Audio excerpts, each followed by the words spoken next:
बिस्मिल्लाहिर्रहमानिर्रहीम, अस्सलाम वालेकुम, good morning and welcome to morning at home.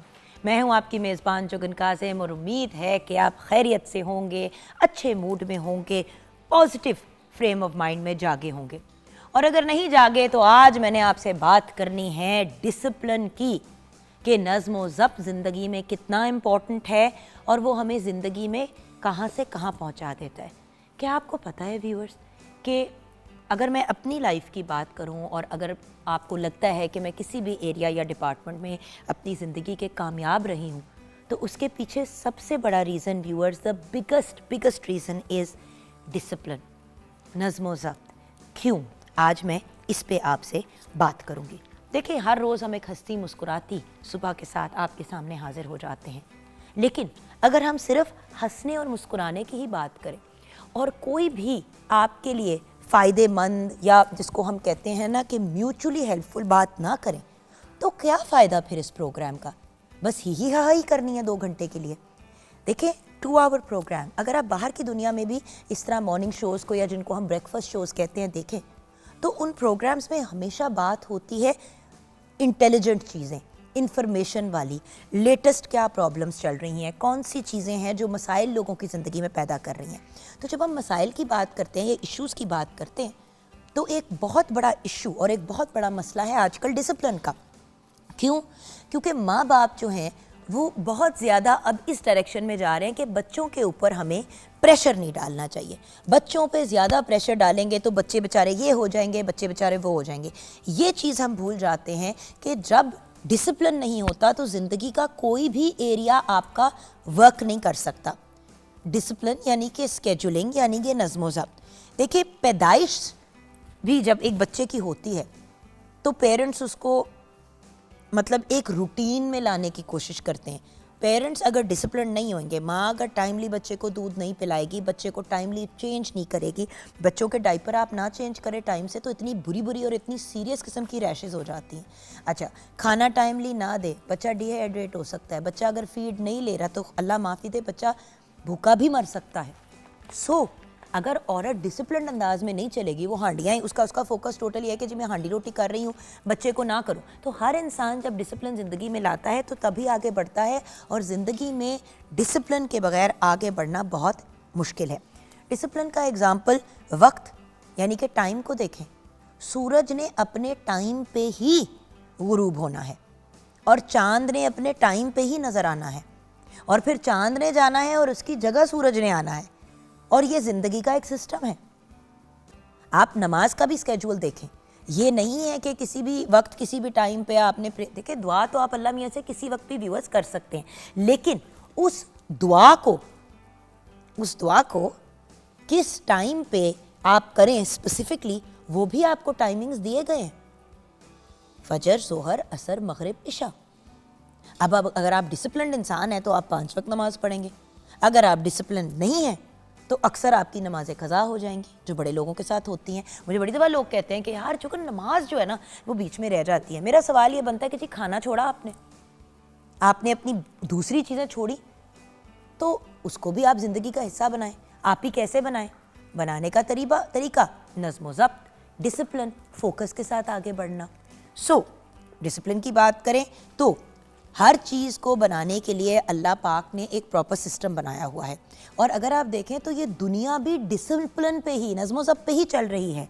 हर चीज़ अपने टाइम, अपनी रूटीन, अपनी स्केड्यूल से होती है। अगर चीज़ बेतरतीबी हो तो आप देखें कि लाइफ में क्या क्या मसाइल आ जाते हैं। एग्ज़ाम्पल देती हूँ आपको, जैसे कि अगर आप, how do I explain this, time के पॉइंट ऑफ व्यू से अगर हम बात करें मौसम की, सर्दी ने अपने टाइम से आना है। अगर वक्त से पहले सर्दी आ जाती है तो आप देखें कि पूरे दुनिया का निज़ाम उल्टा हो जाता है। अब इस बार पाकिस्तान में जो नॉर्मल शिद्दत होती है सर्दी, उससे कहीं गुना ज़्यादा सर्दी आई। क्या हुआ? लोग बीमार हुए। अभी पिछले दिनों ही हम डिस्कस कर रहे थे निमोनिया वगैरह, रेस्पिरेटरी डिसीज़ वगैरह। तो क्या होता है, जब आप सिस्टम और आप स्केड्यूल से बाहर निकलते हैं तो फिर आप बहुत बड़े इश्यूज़ जो हैं वो अपने लिए क्रिएट कर लेते हैं। बचपन से ही अगर बच्चों की ज़िंदगी में आप डिसिप्लिन लेके आते हैं, मैं उस दिन कहीं पढ़ रही थी कि जो बच्चे अपना बिस्तरा हर रोज़ बनाते हैं, हर रोज़ सुबह उठ के पहला काम ये करते हैं कि अपने बेड को बनाते हैं, और बेड बनाए बगैर घर से नहीं निकलते, वो लोग बड़े कामयाब होते हैं। क्यों? क्योंकि जो लोग सुबह अपना बेड बना के निकलते होंगे वो अपनी पढ़ाई भी टाइमली करते होंगे। क्यों? क्योंकि वो एक डिसिप्लिन और स्केड्यूल के हिसाब से चल रहे होंगे। बचपन के से बच्चों को वक्त की पाबंदी, अदब एंड ज़िम्मेदारी का एहसास अगर आप दिलाते हैं, हम हमेशा बात करते हैं कि भाई तालीम अपनी जगह, लेकिन एक दफ़ा तालीम तो तरबियत तरबियत तरबियत, मतलब 3 गुना ज़्यादा तरबियत पे आपने फोकस करना है। तो वो तरबियत आप कैसे करेंगे? उस तरबियत का हिस्सा है डिसिप्लिन, और उस तरबियत को आपने कब करना है? बचपन में। ये बड़ी इंपॉर्टेंट चीज़ है। और अगर आप बचपन में ही, छोटी उम्र पे ही बच्चे को डिसिप्लिन कर देते हैं या डिसिप्लिन सिखा देते हैं तो उनका फ्यूचर भी ब्राइट होगा।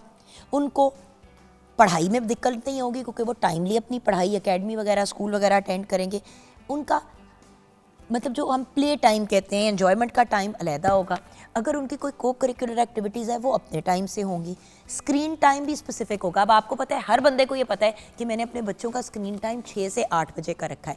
अब इसका ये मतलब नहीं है कि वो 2 घंटे लगे रहते हैं स्क्रीन पे। पिछले दिनों बच्चों को बहुत ज़ोर से था, वो हाथ से वो कॉन्सोल गेम्स होती हैं हाथों की, अव्वल तो वो बड़ा वो प्ले स्टेशन टाइप चीज़ मांग रहे थे, तो मैंने मना किया। मैंने कहा आप ठीक है, 9 और 5 साल के बच्चे को तो मैं नहीं दे रही। तो जो easy simple super Mario brothers type games जो हैं वो मैंने अपने बेटे हसन और नूर के लिए ख़रीदे कॉन्सोल, और ख़रीद के दिया और कहा बेटा आप लोगों को ये चाहिए था, मामा ने ले दिया, लेकिन ये आपके 6 to 8 के स्क्रीन टाइम के अंदर का टाइम है। अब 6 से 8 बजे के दरमियान शाम को बच्चों को स्क्रीन यूज़ करने की इजाज़त है, क्योंकि देखिए दिन में बच्चे कंप्यूटर वगैरह चीज़ें वगैरह यूज़ करते हैं, स्कूलों में भी अदरवाइज़। मैंने बच्चों की आंखें सेव करनी है, उनके दिमाग को ज़रा स्टेबलाइज़ करना है। तो रात को 6 से 8, यानी कि अगर हसन की फ़ुटबॉल है और वो 6:30 बजे आया है तो 6:30 से 7 बजे। अगर कोई मसरूफियत थी और बच्चों ने जल्दी सोना है या कोई मामला है तो 7 बजे तक, तो 6 से 7 तक देख लिया, तो 1 घंटा स्क्रीन टाइम। तो बच्चे क्या करते हैं, आधा घंटा अपनी वो गेम पे खेलते हैं और आधा घंटा कोई भी किसी कार्टून का एपिसोड देख लेते हैं। उनका स्क्रीन टाइम 1 घंटे का पूरा हो जाता है। उनकी वो जो कहते हैं ना, क्योंकि मैं इसी के बरक्स अपने नीसेस नेफ्यूज़ बहुत से लोगों के बच्चे देख रही हूँ, और व्यूअर्स मैं ऑनेस्टली परेशान हो रही हूँ कि सारा दिन बच्चे डिवाइसेस पे लगे होते हैं। सुबह उठेंगे सबसे पहले माँ या बाप का फ़ोन पकड़ लेंगे या टीवी लगा देंगे। उधर से सिस्टम शुरू होता है, गाड़ियों में भी या बाइकों वगैरह पे भी, जिस भी चीज़ पे बच्चे ट्रैवल कर रहे होते हैं उस पर भी डिवाइस देख रहे होते हैं कि तंग ना करें। फिर स्कूल पहुँचे, वहाँ पे भी कंप्यूटर, लैपटॉप, ये वो वटेवर, वहाँ पे भी देखा। अच्छा, उधर से आप वापस आ गए घर, एकेडमी वगैरह गए, वहाँ पे भी कंप्यूटर का इस्तेमाल, और वहाँ जाते आते भी फ़ोन और डिवाइसेस, और फिर रात को भी डिवाइस। तो जो इंसान 12-14 घंटे, स्पेशली एक बच्चा डिवाइसों पे रहेगा, तो वो स्वाति मिट्टी डिसिप्लिन सीखेगा। दोपहर के खाने नहीं खाने, रात के खाने नहीं खाने, क्यों? डिवाइसों पे हैं। तो व्यूअर्स, इन चीज़ों का हमें बहुत ख़ास ख्याल भी करना है और एहतियात भी करनी है। सोने का टाइम, उठने का टाइम डिसाइडेड होना चाहिए। अब मैंने ऐसे घर भी देखे हैं जहाँ पे बच्चों को रात के 10-10, 12-12 बजे तक जगाया हुआ होता है कि बाबा घर आएंगे या अम्मा घर आएंगी काम से, तो तब बच्चे सोएंगे, दोपहर को इनको सुला दो। व्यूअर्स, रात का टाइम सोने का है। मेडिकल साइंस ने प्रूव किया कि बच्चे अगर रात को 10 से 12 घंटे की नींद नहीं लेते, स्पेशली छोटे बच्चे, उनकी ग्रोथ नहीं होती, उनका दिमाग नहीं डेवलप होता। अब आप बच्चों को रात को 12-12 बजे तक जगा रहे हैं, फिर 3-4 घंटे सो के बच्चे जब 5 या 6 बजे सुबह उठेंगे तो क्या उनकी नींद पूरी होगी? क्या वो डिसिप्लिन सीखेंगे? फिर यही बच्चे जब यूनिवर्सिटी कॉलेज में जाते हैं और सारी सारी रात जागते हैं तो माँ बाप कहते हैं कि ऐ तो साड़ी गल ही नहीं सुनता, ऐ तो सोंदा ही नहीं है, ऐ कुड़ी सारी रात फोना ते लगी रहती है। क्यों? क्योंकि उनको रात को सोने की आदत ही नहीं पड़ी बचपन में। इस चीज़ का क्रेडिट मैं अपनी मदर को बहुत दूंगी। मामा व्यूअर्स डिसिप्लिन की इतनी पक्की थी कि एक हैरान कौन बात थी। सुबह उठने का हमारा टाइम पक्का होता था। इवन छुट्टियों वाले दिन सिर्फ ये होता था कि अगर छुट्टी का दिन है और रात को मामा ने 1 घंटा ज़्यादा जागने दिए, हमें 8 बजे हम बिस्तरे में होते थे। फिर लास्ट जो आधा घंटा होता था 8 से 8:30 बजे आयतल कुर्सी पढ़ी, कुछ आयतें वगैरह पढ़ी, कुल पढ़े चारों, ये इस तरह की चीज़ें पढ़ी, मिल के बच्चों के साथ दुआ की, और फिर अब 15-20 मिनट किताब पढ़नी है, कुछ करना है, बेड में लेटे लेटे और सो जाओ।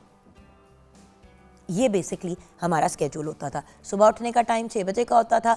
अगर छुट्टी वाला दिन होता था और रात को अगर ऑफ दे, बच्चों को इजाज़त दे दी कि चलो 1 घंटा एक्स्ट्रा जाग लो, तो सुबह फिर 1 घंटा लेट उठाया जाता था। ये नहीं कि रात के 12-12, 1-1 बजे तक सो रहे हैं। बेड हमें अपना खुद बनाना होता था। अल्लाह का शुक्र है स्टाफ वगैरह सब चीज़ें थी। उसके बाद क्या होता था कि लंच टाइम पे हम सब ने स्कूल से आके टेबल पे साथ खाना खाना होता था।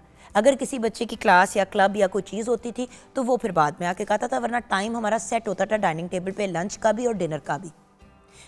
अगर कमरा गंदा है तो कमरे को नीट हमने खुद करना है। हमारी पढ़ाई का, ट्यूशन का टाइम कंफर्म्ड होता था, एक एक चीज़ स्केड्यूल पे चढ़ती थी। तो इसी वजह से मैं भी अपनी ज़िंदगी में बड़ी डिसिप्लिन्ड हूँ। आप आपा को देखें, वो बड़ी डिसिप्लिन्ड है, मेरे भाई को देखें, वो बड़ा डिसिप्लिन्ड है। हम डिसिप्लिन्ड इसलिए क्योंकि ये डिसिप्लिन माँ बाप ने सिखाए, मतलब टाइमली जगह पे पहुंचना, अपनी सारी की सारी जो वर्क कमिटमेंट्स हैं उनको तरीके से और अच्छे और आसान अंदाज में उनको अदा करना। सो व्यूअर्स, ये चीज़ आपने घरों से सीखनी होती है और घरों पे सिखानी होती है। आज मैं अगर अपने डिसिप्लिन की बात करूं तो मेरे एक्सरसाइज का टाइम अलहदा, खाने पीने का टाइम डिसाइडेड, सोने का टाइम 10 बजे मैं लेट जाती हूँ, आसमान इधर से उधर हो जाए। फैमिली में कोई इवेंट भी है तो मैं जाके मुंह दिखा के वापस आ जाऊंगी। सबको पता है कि मंडे टू फ्राइडे, मतलब Sunday night, Monday night, Tuesday night, Wednesday night and Thursday night, ये 5 रातें जो हैं, जुगन कोई काम, कोई कमिटमेंट भी होगी वो छोड़ देगी, वो 9:30 बजे निकल जाएगी वहाँ से। सबको इस बात का पता है। क्यों? क्योंकि मैंने सुबह मॉर्निंग शो करना है, ये मेरी रोजी रोटी है, मैंने डिसिप्लिन के साथ चलना है। क्यों ऐसा है कि व्यूअर्स, मॉर्निंग शो के होस्ट और इस किस्म के जो लाइव शोज़ के होस्ट हैं वो बड़े लिमिटेड है हमारे मुल्क में। हम लोग एक कम तादाद में हैं, इतनी आसानी से आपको एंकर नहीं मिलता।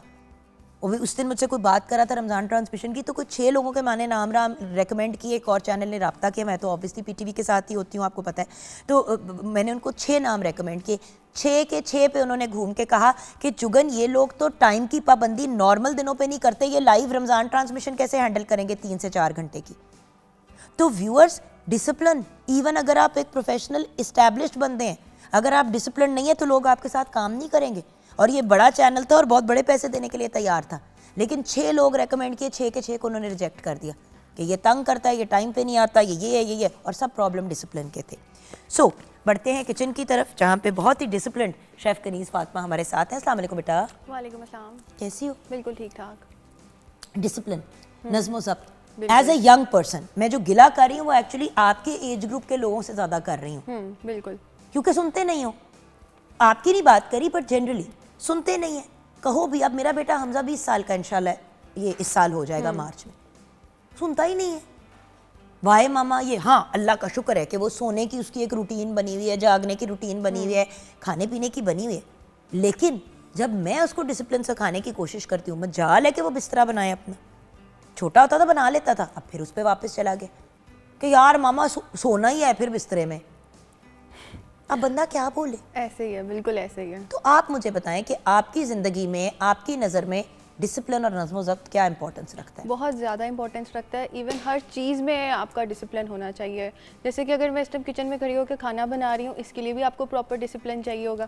आपकी चीज़ें प्रॉपरली वेल ऑर्गेनाइज्ड हों, पहले से ही आपने चीज़ें लाइन अप की हों, आपको पता हो कि अब मेरे पास अगर प्याज है तो इसके बाद ऑब्वियसली अदरक लहसुन जाएगी, तो वो पहले से कट होकर चीज़ें एक लाइन अप होनी चाहिए। इसी तरह जैसे आपने कहा कि टाइम पर सोना, टाइम पर अपनी स्टडी वगैरह करना, तो अगर आप सारी चीज़ें अपनी लाइन अप करोगे तो आपके लिए ही बेहतर होगा।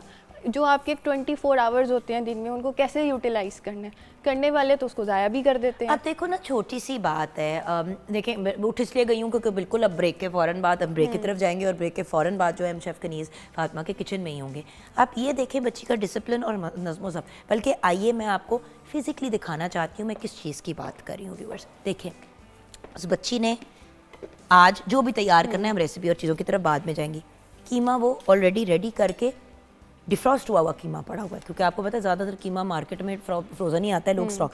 दही यहाँ पे उसने रेडी की हुई है, उसका पुदीना, उसकी लवाजमात, उस बच्ची ने अपने मसाले बिल्कुल, ये होता है डिसिप्लिन, ये होता है नज़्म ज़ब्त। वो बच्ची तैयार है। मैंने ऑन एयर जब ब्रेक के बाद आपके पास व्यूअर्स आना है तो ऑलरेडी जस्ट आपको एक एग्जाम्पल देती हूँ कि प्याज ब्राउन किए हुए के मौके पे हम आपको टाइमली चीज़ें तैयार करते हैं। तो ऐसा करते हैं कि ब्रेक की तरफ चलते हैं, ब्रेक के बाद वापस आएंगे, मैं यहीं पे होंगी और हम शेफ़ कनीज़ फातिमा का किचन स्टार्ट कर देंगे।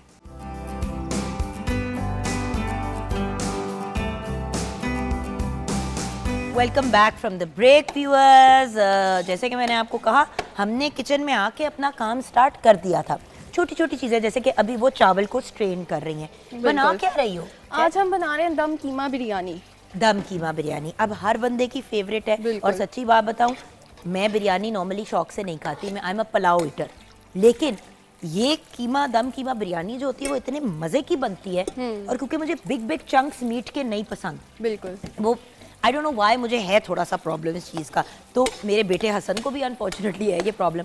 तो कीमा जो है ना हम बड़ी खुशी खुशी खा लेते हैं।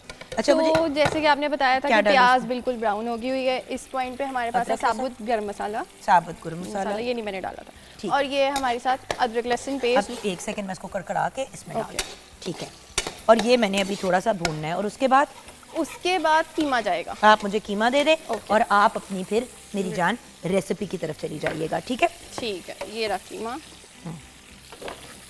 क्योंकि व्यूअर्स पॉइंट ये होता है कि काम घरों में ना ऐसे ही होता है, स्पीड बिल्कुल। से होता है। आपने उस वक्त मौके पे 100 चीज़ें करनी होती हैं। हम ऐसे ही है। कोशिश करते हैं कि मॉर्निंग एट होम एक ऐसा प्रोग्राम हो कि आप अपने घर के काम भी साथ साथ करते रहें और हमारी बात भी सुन लें। बिल्कुल। बड़ी दफ़ा ये होता है कि आप लोग जब किसी जगह पे जाते हैं, तो किसी के घर में जाते हैं इस तरह से प्रोग्राम, तो लोग क्या करते हैं कि वो टीवी के सामने बैठ जाते हैं। तो होता ही है कि आपका आधा घंटा 1 घंटा जो है वो टीवी देखने में ही लग जाता है। बिल्कुल। डिसिप्लिन जिंदगी में लाना है तो मल्टीटास्किंग सीखनी है। ऐसे ही है, कभी भी मेहमान आ सकते हैं, अगर आप ये चीज़ें अपनी प्रेप करके रखेंगे तो आपका on the spot with in 30 to 25 minutes आपका खाना रेडी हो सकता और जान इसलिए ऑन एयर सिखाती हूँ कि हमारा व्यूअर ये अंडरस्टैंड करे कि ये सब कुछ साथ साथ हो सकता है, सब चीज़ें साथ साथ हो सकती हैं। ऐसे हम ही है। घबरा जाते हैं, कैसे घबराना होगा, ये तो कैसे होगा, मैनेज कैसे होगा, टाइम नहीं होगा। अब देखिए बातें करते करते अदरक लहसुन की पेस्ट भी मैंने थोड़ी सी वो कर दी, उसको इसलिए थोड़ा सा कुक करना पड़ता है वरना उसका जायका ना कच्चा कच्चा आता है। और वो आपकी प्रॉपर डिश तबाह कर देता है। तो स्टेप्स ये हैं कि प्याज ब्राउन, हाँ जी, ब्राउन प्याज के बाद आपने थोड़ा सा जो है वो उसको कड़कड़ा लिया आपने साबुत गरम साबुत गरम मसाले को, को। और इस स्टेज पे आपने चिकन का कीमा ऐड कर दिया। चिकन का भी कर सकते हैं, मतलब बीफ का भी कर मटन सकते का हैं, भी, हाँ। इट्स अप टू यू, जो आपको पसंद है। बिल्कुल। तो हम रेसिपी की तरफ चलते हैं। जो हमें इसके लिए इंग्रेडिएंट्स चाहिए: तेल 1 कप, चिकन का कीमा 1 किलो, चावल 1 किलो, टमाटर आधा किलो, प्याज 3 से 4 अदद, अदरक लहसुन पेस्ट 3 खाने के चम्मच, सुरख मिर्च पाउडर 1 चाय का चम्मच, धनिया पाउडर 1 चाय का चम्मच, नमक हस्बे जायका, गरम मसाला 1 चाय का चम्मच, हल्दी आधा चाय का चम्मच, दही 1 कप, बिरयानी मसाला 3 खाने के चम्मच, हरी मिर्ची 3 से 4 अदद, इमली पानी 1/4 कप, पुदीना हस्बे ज़रूरत, फूड कलर पीला रंग, चंद कतरे कोयला धुआं देने के लिए। ऑसम।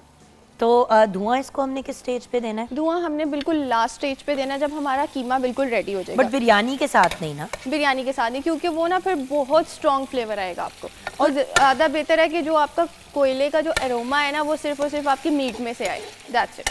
बिल्कुल सही है। और हम इस स्टेज पे जब कीमे को भून रहे हैं तो आप अगर चाहें जब एक बार कीमा भून जाएगा, क्योंकि इधर चिकन का कीमा है राइट, जब मटन और बीफ का कीमा होता है तो इट्स अ डिफरेंट सिचुएशन। बिल्कुल। तो आपने एक दफ़ा जब इसको अच्छे से भून लिया तो आपने इसके अंदर बाकी लवाजमात डाल के और उसी दौरान आपने अपने कोयले को, हाँ जी, कोयले को गर्म करके और उसको फॉइल पेपर के ऊपर रख ले। फॉइल पेपर नहीं है कोई भी आप स्पून ले लें, स्पून के ऊपर रख के उसको आपने 1 से 2 ड्रॉप गर्म कोयले के ऊपर डाल लें और उसका धुआं निकलने लग जाएगा। बिल्कुल सही जी। अच्छा, इसकी कोई वेरिएशंस बन सकती है?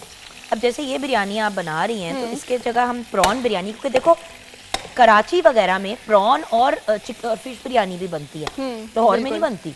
जबकि नहीं। रोहू मछली की मेरे ख्याल से ऑब्वियसली वो विद कांटा होगी, ऐसे ही लेकिन मेरे ख्याल से बड़े मज़े की बने, जिस तरह हम बिल्कुल फिश करी मज़े के बनाते बने। हैं। हाँ, वेरिएशन हो सकती है, जिस तरह कि हम आज कीमा बिरयानी बना रहे हैं, उसके अलावा आप चिकन टिक्का बिरयानी बना सकते हैं, आप कोफ्ता बिरयानी बना सकते हैं।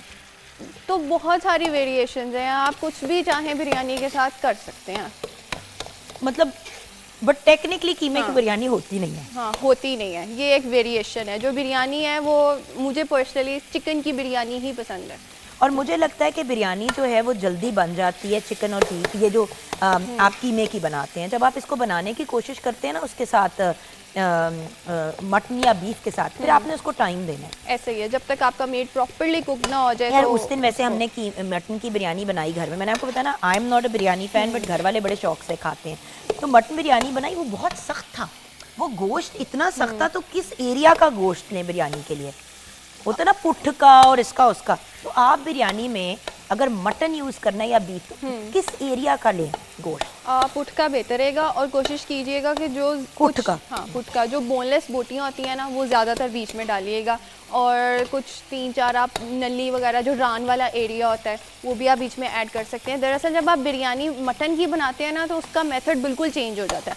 आप इस तरह नहीं कि प्याज डालिए, चिकन डालिए और उसको बस पकाया और चावल डालिए। पहले अगर आपके पास बहुत कम टाइम है तो ये बेहतर है आप अपने जो मटन या बीफ है, इसको आप प्रेशर कुकर में अच्छे से पहले इसको गला लें। उसका बेहतरीन तरीके अंदर आप नमक डालें, हल्दी डालें और 1 से 2 ड्रॉप्स ऑयल के डालें। जो हल्दी होती है ना, वो जो मटन की जो एक स्मेल होती है ना, वो उसको बिल्कुल ख़त्म कर देती है, वो आपके खाने में से स्मेल नहीं आती। दूसरी ही तरफ जब आप उसके अंदर जिस तरह ये सेम मेथड है, प्याज डालिए, अदरक लहसुन पेस्ट वगैरह डाला। ये हाथ का कुटा हुआ कीमा है, तो इस वजह से मैं इसको थोड़ा सा ना इसके पीसेस को सेपरेट हाँ, ये मैंने खुद किया था। बोनलेस चिकन अगर आपके पास है भी, तो अगर आपके पास कोई चॉपर है तो उसको चॉप कर लें, चॉपर नहीं है तो अगर आप हाथ से भी कर सकते हैं कीमे को। और आपने कौन कौन सा इसमें मटेरियल डाला है? आपने डार्क मीट डाला है, वाइट मीट डाला है, मिक्स डाला है? मैंने इसमें मिक्स थाई और ब्रेस्ट का यूज़ किया है। अच्छा, इसके पीछे क्या लॉजिक है? क्योंकि अक्सर लोग जानते नहीं है, वो क्या करते हैं कि वो कहते हैं वाइट मीट का बना लो, हम लोग पसंद करते हैं, तो इसमें फिर इशू क्या इसका है? ये लॉजिक है कि जो ब्रेस्ट वाला होता है वो बिल्कुल ही बहुत ज़्यादा ड्राई हो जाता है, ठीक है, तो आपने ना दोनों को बहुत बैलेंस रखना होता है। थाई को भी और ब्रेस्ट को अगर आप 50-50 पोर्शंस में यूज़ करेंगे ना, तो वो आपका बिल्कुल ठीक हो जाता है। अगर आप बिल्कुल ब्रेस्ट यूज़ कर लेंगे तो वो आपका बिल्कुल ही ड्राई हो जाता है। तो वो जो थाई का बीच में साथ होता है, वो आपको थोड़ा सा जूसीनेस आपके मीट के अंदर आती है, ये इसलिए। बिल्कुल ठीक है। और बात ये है कि व्यूअर्स, ऑनेस्टली ये चीज़ें मुश्किल नहीं होती करने को। कभी कभी ऐसा होता है बोनलेस गोश्त पुच पड़ा होता है और बंदा कहता है इसका क्या बनाएं, नहीं दिल चाह रहा डाइटिंग स्टेक टाइप चीज़ खाने का, तो आपने चॉपर में डाला चिकन को, ऑब्वियसली अगर डिफ्रॉस्ट हुई भी हो तो बेस्ट है। चॉपर में आपने उसको डाला और आपने उसको थोड़ा सा वो कर लिया, तो वो कीमे की एक फॉर्म में आ जाता है। इस पॉइंट पे जो मसाले हैं वो अब हम ऐड करेंगे। ये बिल्कुल बेसिक स्पाइसेस हैं। गरम मसाला पाउडर सिर्फ 1 टीस्पून जाएगा फ़िलहाल, क्योंकि बिरयानी। गरम मसाला ना मैं ज़रा कम नहीं, अगेन देखो हर बंदे के अपने घर का सिस्टम होता है। और ये हल्दी पाउडर 1/2 टीस्पून है। लाल मिर्च पाउडर अगेन 1।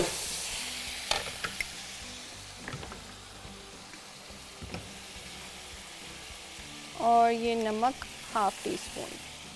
अब ये मैंने मसाले इसलिए कम डाले हैं क्योंकि जो हमने बिरयानी मसाला ऐड करना है ना, उसके अंदर ये सारे मसाले पहले से ज़्यादा होंगे ये और देखें, बहुत कोयला ज़्यादा मैं क्वांटिटी में होंगे। यहाँ पे रख रही हूँ, क्यों? क्योंकि मुझे पता है कि अब हम इस स्टेज पे ऑलमोस्ट कीमा हमारा तैयार है, बिल्कुल। भुन गया है। हम देखिए viewers, the point is quick, आपके लिए भी यूजफुल हो और अगले के लिए भी, मतलब किसी फायदे की चीज़ हो। अब इस स्टेज पे टमाटर वगैरह डाल के थोड़ी देर बाद आप अपने कोयले को भी टमाटो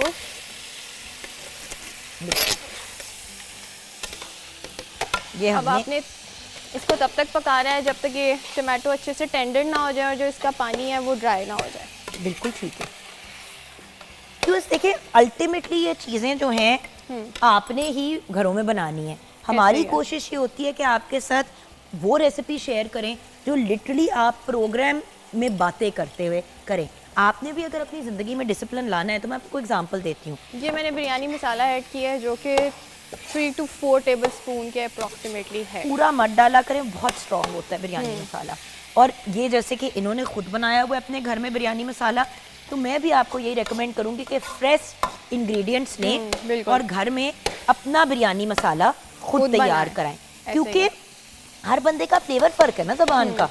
हर बंदे के घर में एक मुख्तलिफ किसी को कुछ ज़्यादा चाहिए, किसी को कुछ कम चाहिए, तो ये आप पे डिपेंड करता है। और अगर आप मार्केट से लेते हैं तो वो ऑब्वियसली उन्होंने एक हर चीज़ को अपने हिसाब से मैनेज किया होता है, तो आपने फिर उसी हिसाब से अपनी चीज़ों को भी मैनेज करना है। अब देखें ना कीमा अच्छे से भुन रहा है, मैंने चूल्हा इसलिए ऑफ कर दिया कि कोयले को हम, क्योंकि छोटा पीस है कोयले का, वो जल्दी तैयार हो जाएगा। तो बस अब ये जैसे ही हमारा ये होगा हम उसको ऑन करेंगे।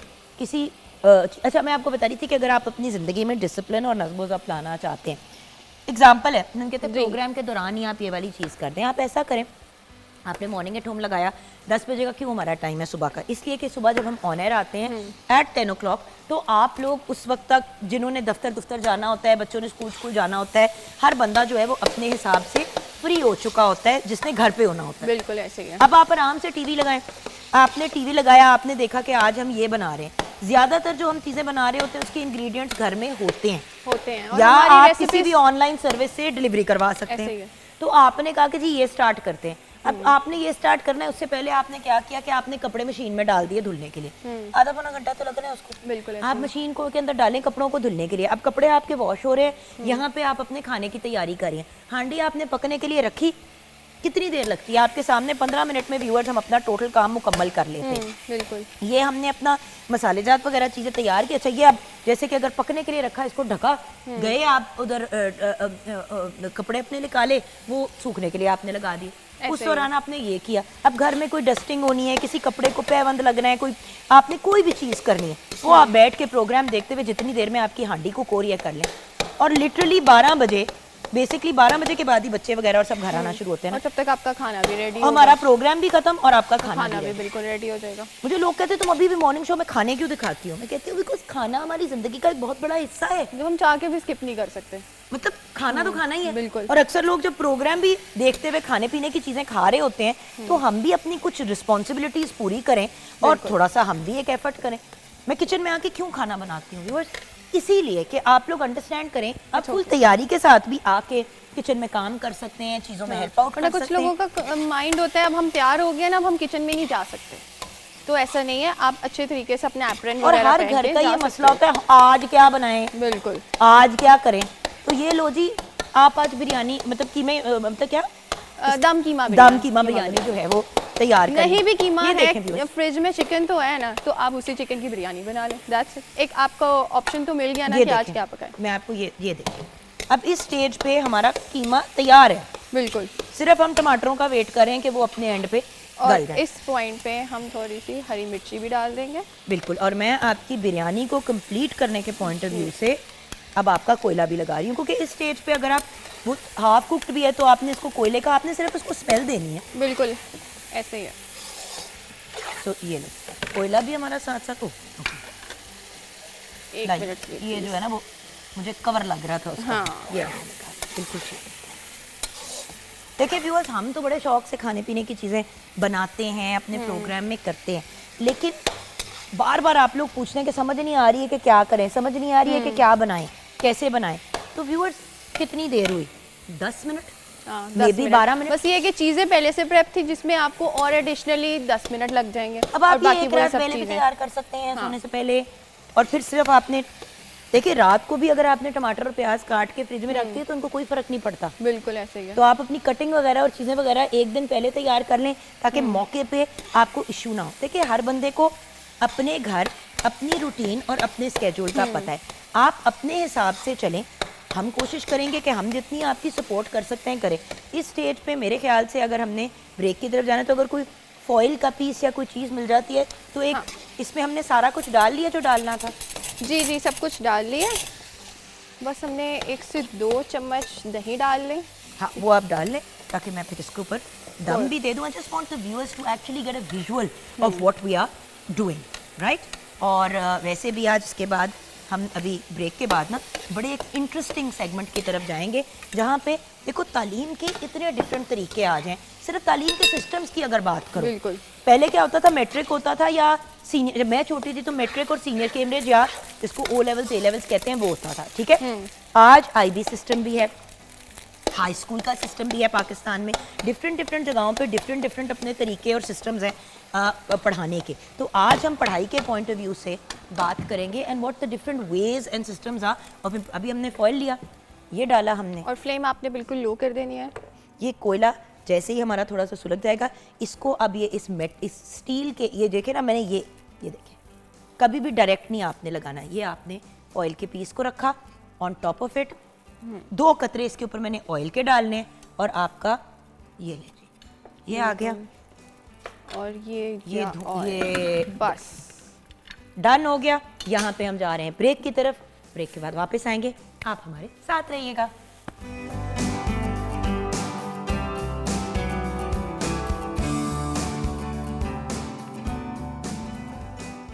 Welcome back from the break viewers. Break से पहले आपके साथ शेयर किया कि एक और तालीम का तरीका है या सिस्टम है या कोई चीज़ है जो मेरी अंडरस्टैंडिंग है, जिस पे हम बात करने वाले हैं, कुमॉन पाकिस्तान, विच इज़ बेसिकली आज हमारे साथ उसकी डायरेक्टर हैं जिन्होंने बेसिकली जो पहली कुमॉन इंस्ट्रक्टर हैं पाकिस्तान की, लाहौर से इन्होंने प्रोग्राम का आगाज़ किया है। खुद एक एजुकेशनिस्ट हैं, राबिया सलीम। अस्सलाम वालेकुम राबिया। अस्सलाम वालेकुम जोगन, कैसी हैं आप? मैं ठीक। राबिया, मैं बहुत कंफ्यूज हो रही हूँ। देखिए, मैट्रिक सिस्टम है, O level, A level, senior Cambridge, high school, IB, यही है राइट? बिल्कुल। ए किए गए, ए नहीं कोई चीज़ है। मैं इसलिए पूछ रही हूँ क्योंकि देखें, हर बच्चा मुख्तलिफ है। आप बच्चों को डब्बों में नहीं डाल सकते। जो बच्चा फॉर एग्ज़ाम्पल एजुकेशन कॉलेज में सेट होगा, ज़रूरी नहीं है कि वो बच्चा जो है वो IB सिस्टम में सेट हो। ज़रूरी नहीं है कि जो बच्चे को आपने मैट्रिक में डाला हुआ है वो मैट्रिक की उसको समझ आ रही है, क्योंकि वो रट्टा सिस्टम है। हर सिस्टम मुख्तलिफ है। तो ये क्या है? क्या ये एजुकेशन सिस्टम, ये क्या है? क्योंकि इसका नाम सुना हुआ है इधर उधर, समझ नहीं आई। सच्ची बात है, तो जो कर रहा है उसी से पूछ लेते हैं। बिल्कुल। कहानी कहाँ से शुरू होती है जान? कहानी जो है कुमॉन की, दो कहानियाँ हैं एक्चुअली। नहीं, आपकी कहानी कहाँ से शुरू होती है और फिर आप कुमॉन, और ये फिर कैसे हुआ? अपनी कहानी से शुरू करें। अच्छा, सो कुमॉन की कहानी जो है ये शुरू हुई अराउंड 10-11 साल पहले। आपकी? ये मैं अपनी स्टोरी से। और जापान में 1950s में? और जापान में ये 1954 से। बस ठीक है। ठीक है जी। तो मैं बेसिकली मेरी सारी एजुकेशन जो है वो पाकिस्तान से है। मैंने लम्स से पढ़ाई की, मैंने लम्स में पढ़ाया, मैंने UK में जाके पढ़ाई की, और बहुत अच्छी सेटल ज़िंदगी चल रही थी टिल वी डिसाइडेड कि हम पाकिस्तान वापस आएंगे। इन अराउंड 2016 की ये बात है। उस वक़्त मेरे साथ मेरे हस्बैंड थे, मेरा 1.5 साल का बच्चा था, एंड हम इस्लामाबाद मूव हुए। और इस्लामाबाद में मैं उसके लिए स्कूलिंग और डिफरेंट एजुकेशन और एक्टिविटीज़ के लिए सेशंस ढूंढ रही थी। तो उसमें मुझे एक गैप फील हुआ कि हमारे जो बच्चे हैं पाकिस्तान में, उन पे शुरू से ही इतना प्रेशर डाल दिया जाता है कि बेटा पढ़ाई करो, ABC सीखो, ये करो, वो करो। तो मुझे एक ऐसा सिस्टम चाहिए था जिसमें मेरे बेटे के लिए खुद की सलाहियत बाहर निकलने के लिए कोई एस्पेक्ट हो। So I was looking for a few places. फिर मैं अपनी बहन के बच्चे देखे जो कि श्रीलंका में कुमॉन मेथड से पढ़ रहे थे। अच्छा, सो यानी कि आपने एक एक्सपीरियंस की सिचुएशन। जी। और सारी बहन के बच्चे अपने ही बच्चे, सेम थिंग। मैं खाला की तरह, मतलब they just like my own, and they call मी मासी। बिल्कुल, मुझे कहते भी वो मासी हैं। तो मैंने उनको देखा कि वो ग्रेड 2 में थे, ग्रेड 3 में थे, और वो ग्रेड 7, ग्रेड 8, और जो मेरा 5th ग्रेड का भांजा था वो ग्रेड 10 का काम कर रहा था। एंड आई वाज सरप्राइज्ड कि ये कैसे पॉसिबल है कि एक 10 साल का बच्चा 10वीं क्लास का जो काम है वो बासानी कर रहा है। और इस तरह से मुझे कुमॉन के बारे में पता चला, एंड मैंने इसको परसू करना शुरू किया to have it in Pakistan because it was a great opportunity. अब कुमॉन, लेकिन जान, इतने ऑलरेडी सिस्टम्स हैं जो बच्चों पे pressure, sorry I am going to play devil's advocate here, इतने सिस्टम हैं जो बच्चों के ऊपर इतना प्रेशर डालते हैं। विद ऑल ड्यू रिस्पेक्ट, आप लोग एजुकेशन की फील्ड से, जैसे मैं डॉक्टरों से गिला करती हूँ कि डॉक्टर साहब इतनी दवाइयाँ दे देते हैं, तो इतनी किताबें, इतना, अब 10वें ग्रेड का काम चौथे या 5वें ग्रेड का बच्चा अगर कर रहा है तो आई एम सॉरी, मुझे ये बात थोड़ी मायूब लग रही है। लेकिन ये जो बेस्ट बात है कि what we don't मतलब बच्चों को realize बच्चा नहीं is, रहने देना। what we don't realize is कि the human mind has a lot of potential. उसके अंदर इतनी काबिलियत है कि अगर आप उस काबिलियत को सामने सही राह पे लेके आएँ, उसको सही डायरेक्शन दें, तो वो उस काबिलियत को बहुत बआसानी बाहर निकाल सकता है। और यही कुमॉन मेथड का मेन मकसद है कि आपकी जो सलाहियत है आप उसको मैक्सिमाइज़ करेंगे। अच्छा, सो अब जानू मुझे ये बताओ कि मैं एक माँ हूँ, मैं कुमॉन मेथड में अपने बच्चे को डालना चाहती हूँ, तरीका क्या है? अब देखिए ना, अक्सर लोग कहते हैं कि जी हमने अपने बच्चे को IB सिस्टम में डालना है। हुन ऐ ही नहीं समझ आ रही कि स्कूल च पाओ, कौन सा सर्टिफाइड है, कौन सा, ये भी तो बड़ी प्रॉब्लम है ना आजकल राबिया। पाकिस्तान में आपको, आई am sorry but private sector में कख नहीं समझ आती आपको कि क्या करें। देखिए, कुमॉन जो है ना वो एक स्कूलिंग सिस्टम नहीं है। अच्छा, ठीक है। It's not a school in itself जहाँ पे आप जाके कुमॉन के इम्तिहान देंगे या आप जाके IB के इम्तिहान ठीक है, ये आपको पढ़ने में, ये आपको फैसिलिटेट करता है और मदद देता है। बिल्कुल, राइट। ये आपके स्कूल के पैरेलल चलेगा, जैसे साथ-साथ अकेडमीज चलेगा। होती हैं। इट्स नॉट इन अकेडमी, क्योंकि स्कूल वाली चीज़ अकेडमी में पढ़ाई जाती है। इट्स लाइक एन अकेडमी जो आपको आपके पढ़ाई के एक्सपीरियंस को इन्हांस कर देती है। राइट? यस लेकिन यहाँ पे हमारा जो बेस्ट बात है वो कुमॉन का अपना करिकुलम है। कुमॉन आपका स्कूल का करिकुलम, चाहे वो IB सिस्टम है, चाहे FA सिस्टम है, मैट्रिक सिस्टम है, उसको डुप्लीकेट नहीं करता। वो आप में इतनी सलाहियत और काबिलियत डाल देता है through the math and English program कि आप किसी भी सिस्टम में, चाहे वो IB है, मैट्रिक है या कैम्ब्रिज सिस्टम है, उसको आप आसानी एस कर सकते हैं। ओके, ठीक है। और बेस्ट बात यह है कि आपने दिन में सिर्फ 15 से 20 मिनट पढ़ना है। ना करो ठीक है भाई, इस लड़की के मुंह में घी शक्कर डालो। एक ये बहुत अच्छी लड़की है, ये मेरे बच्चों को सिर्फ 15 मिनट पढ़ाएगी। नहीं जान, मेरा यही तो प्रॉब्लम है। मुझे एक बात बताओ, मैं एक माँ हूँ, माशाल्लाह मेरे 5 बच्चे हैं। आई हैव 2 स्टेप किड्स जो ग्रेजुएट कर चुके हैं, अल्हम्दुलिल्लाह, अल्लाह का शुक्र है, कमाल आगे पढ़ाई करें। हमजा जो है वो इस वक्त अपनी यूनिवर्सिटी के बीच में है, कनाडा। अच्छा, हसन एंड नूर 9 साल के और 5 साल के, मेरे पास पूरी रेंज है। सोने जब 4-4 घंटे 8-8 घंटे बच्चे स्कूल के अलावा पढ़ते हैं, I am sorry, I want my children to be happy. मुझे सिर्फ अपने बच्चे मशीनी कीड़े नहीं चाहिए जो सारा दिन, सॉरी बुरा ना मनाइएगा, आपका काम ही तालीम का है, लेकिन आबिया जी मैं एक सिंपल माँ होने के नाते जो BA पास है, मुझे नहीं समझ आती यार कि मेरा बच्चा 4 से 6 घंटे क्यों पढ़ता है और उसकी स्कूल के ज़रूरत अलावा। स्कूल में ठीक है, उसके बाद भी 4-6 घंटे, तो इन बच्चों की जिंदगियां क्या होगी, इनकी तरबियत क्या होगी? और हम इसी चीज़ को ख़त्म करना चाहते हैं कि Awesome. 5 साल 3 साल ये बच्चे, ये जो प्रोग्राम है ना, ये 3 साल के बच्चों से स्टार्ट होके यूनिवर्सिटी लेवल तक जाता है। ठीक है, अब आपने करना क्या है कि आपका एक छोटा सा टेस्ट होता है, हमारे अपने लर्निंग सेंटर्स हैं जिसमें आके बच्चों को कुमॉन मेथड से सिखाया जाता है। अब आपने 15 से 20 मिनट रोज़ पढ़ना है, लेकिन एम्फेसिस ये है कि आपने डिसिप्लिन के साथ रोज़ पढ़ना है। और वे छोटी छोटी चेंजेस जो आपके अंदर आएंगी डेली पढ़ाई करने की वजह से, वो आपको एक अल्टीमेट रिज़ल्ट देंगी, जिसमें से आप सिर्फ अपना स्कूल का काम आराम से नहीं कर सकेंगे बल्कि उससे आगे निकल जाएंगे। और जब ये चीज़ पैदा होती है ना, हाउ इन 15 मिनट्स, मैं तो 15 मिनट में फंसी हुई हूँ।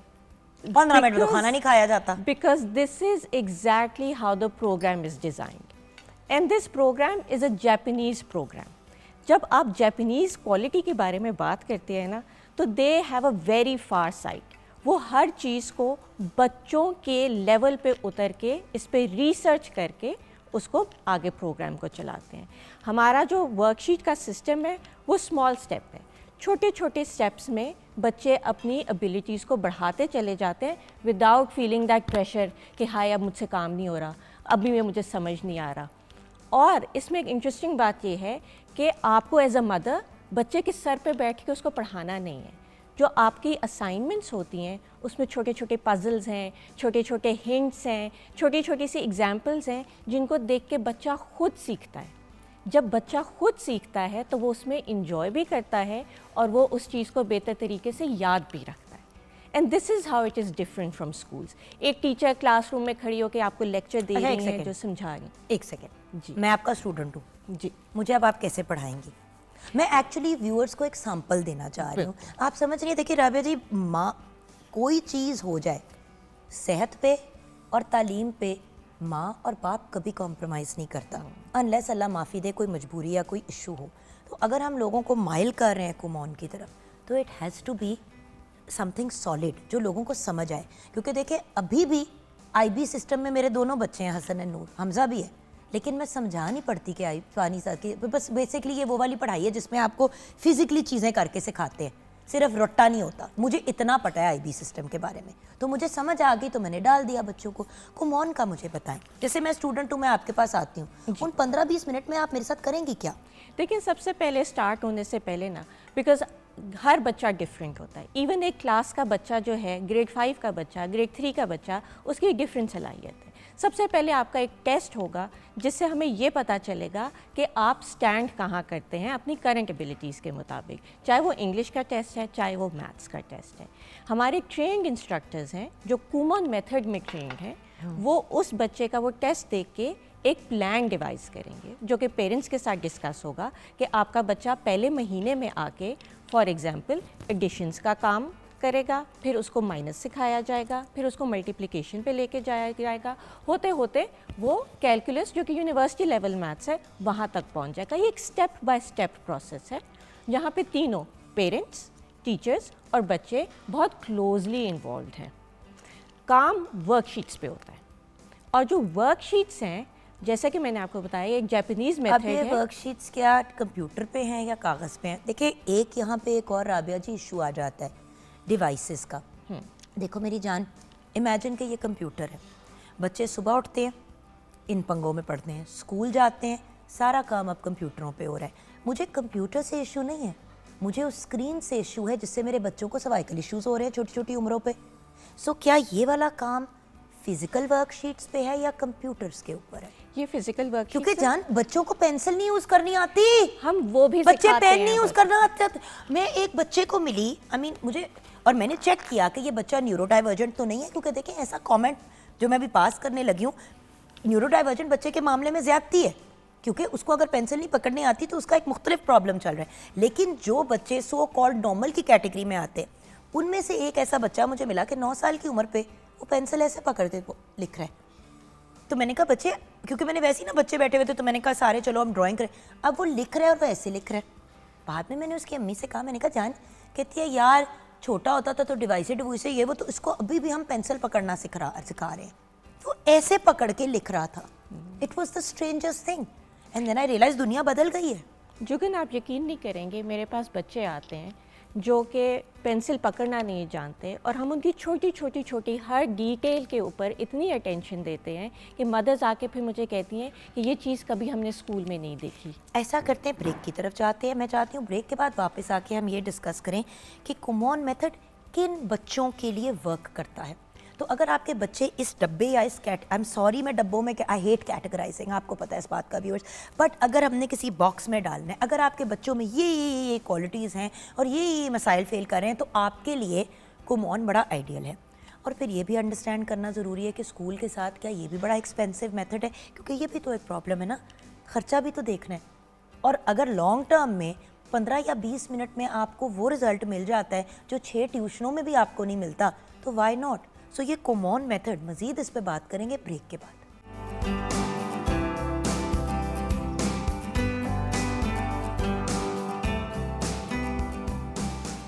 Welcome back from the break viewers. Rabia Salim हमारे साथ हैं।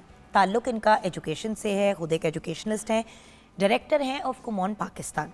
कुमोन एक मेथड है पढ़ाई का जो अभी तक मुझे मैम से समझ आया कि एक इंटरनेशनल लर्निंग सिस्टम है जो जापान से शुरू हुआ, जिसके 65 साल से ज़्यादा का ग्लोबल एक्सपीरियंस है। यानी कि वेस्टर्न वर्ल्ड में और कुछ एशियन कंट्रीज़ में बड़ी ज़ोर से इसने स्पीड पकड़ी है। अच्छा, ये मेथड बच्चों को मैथ्स और इंग्लिश सेल्फ लर्निंग के ज़रिए सिखाता है।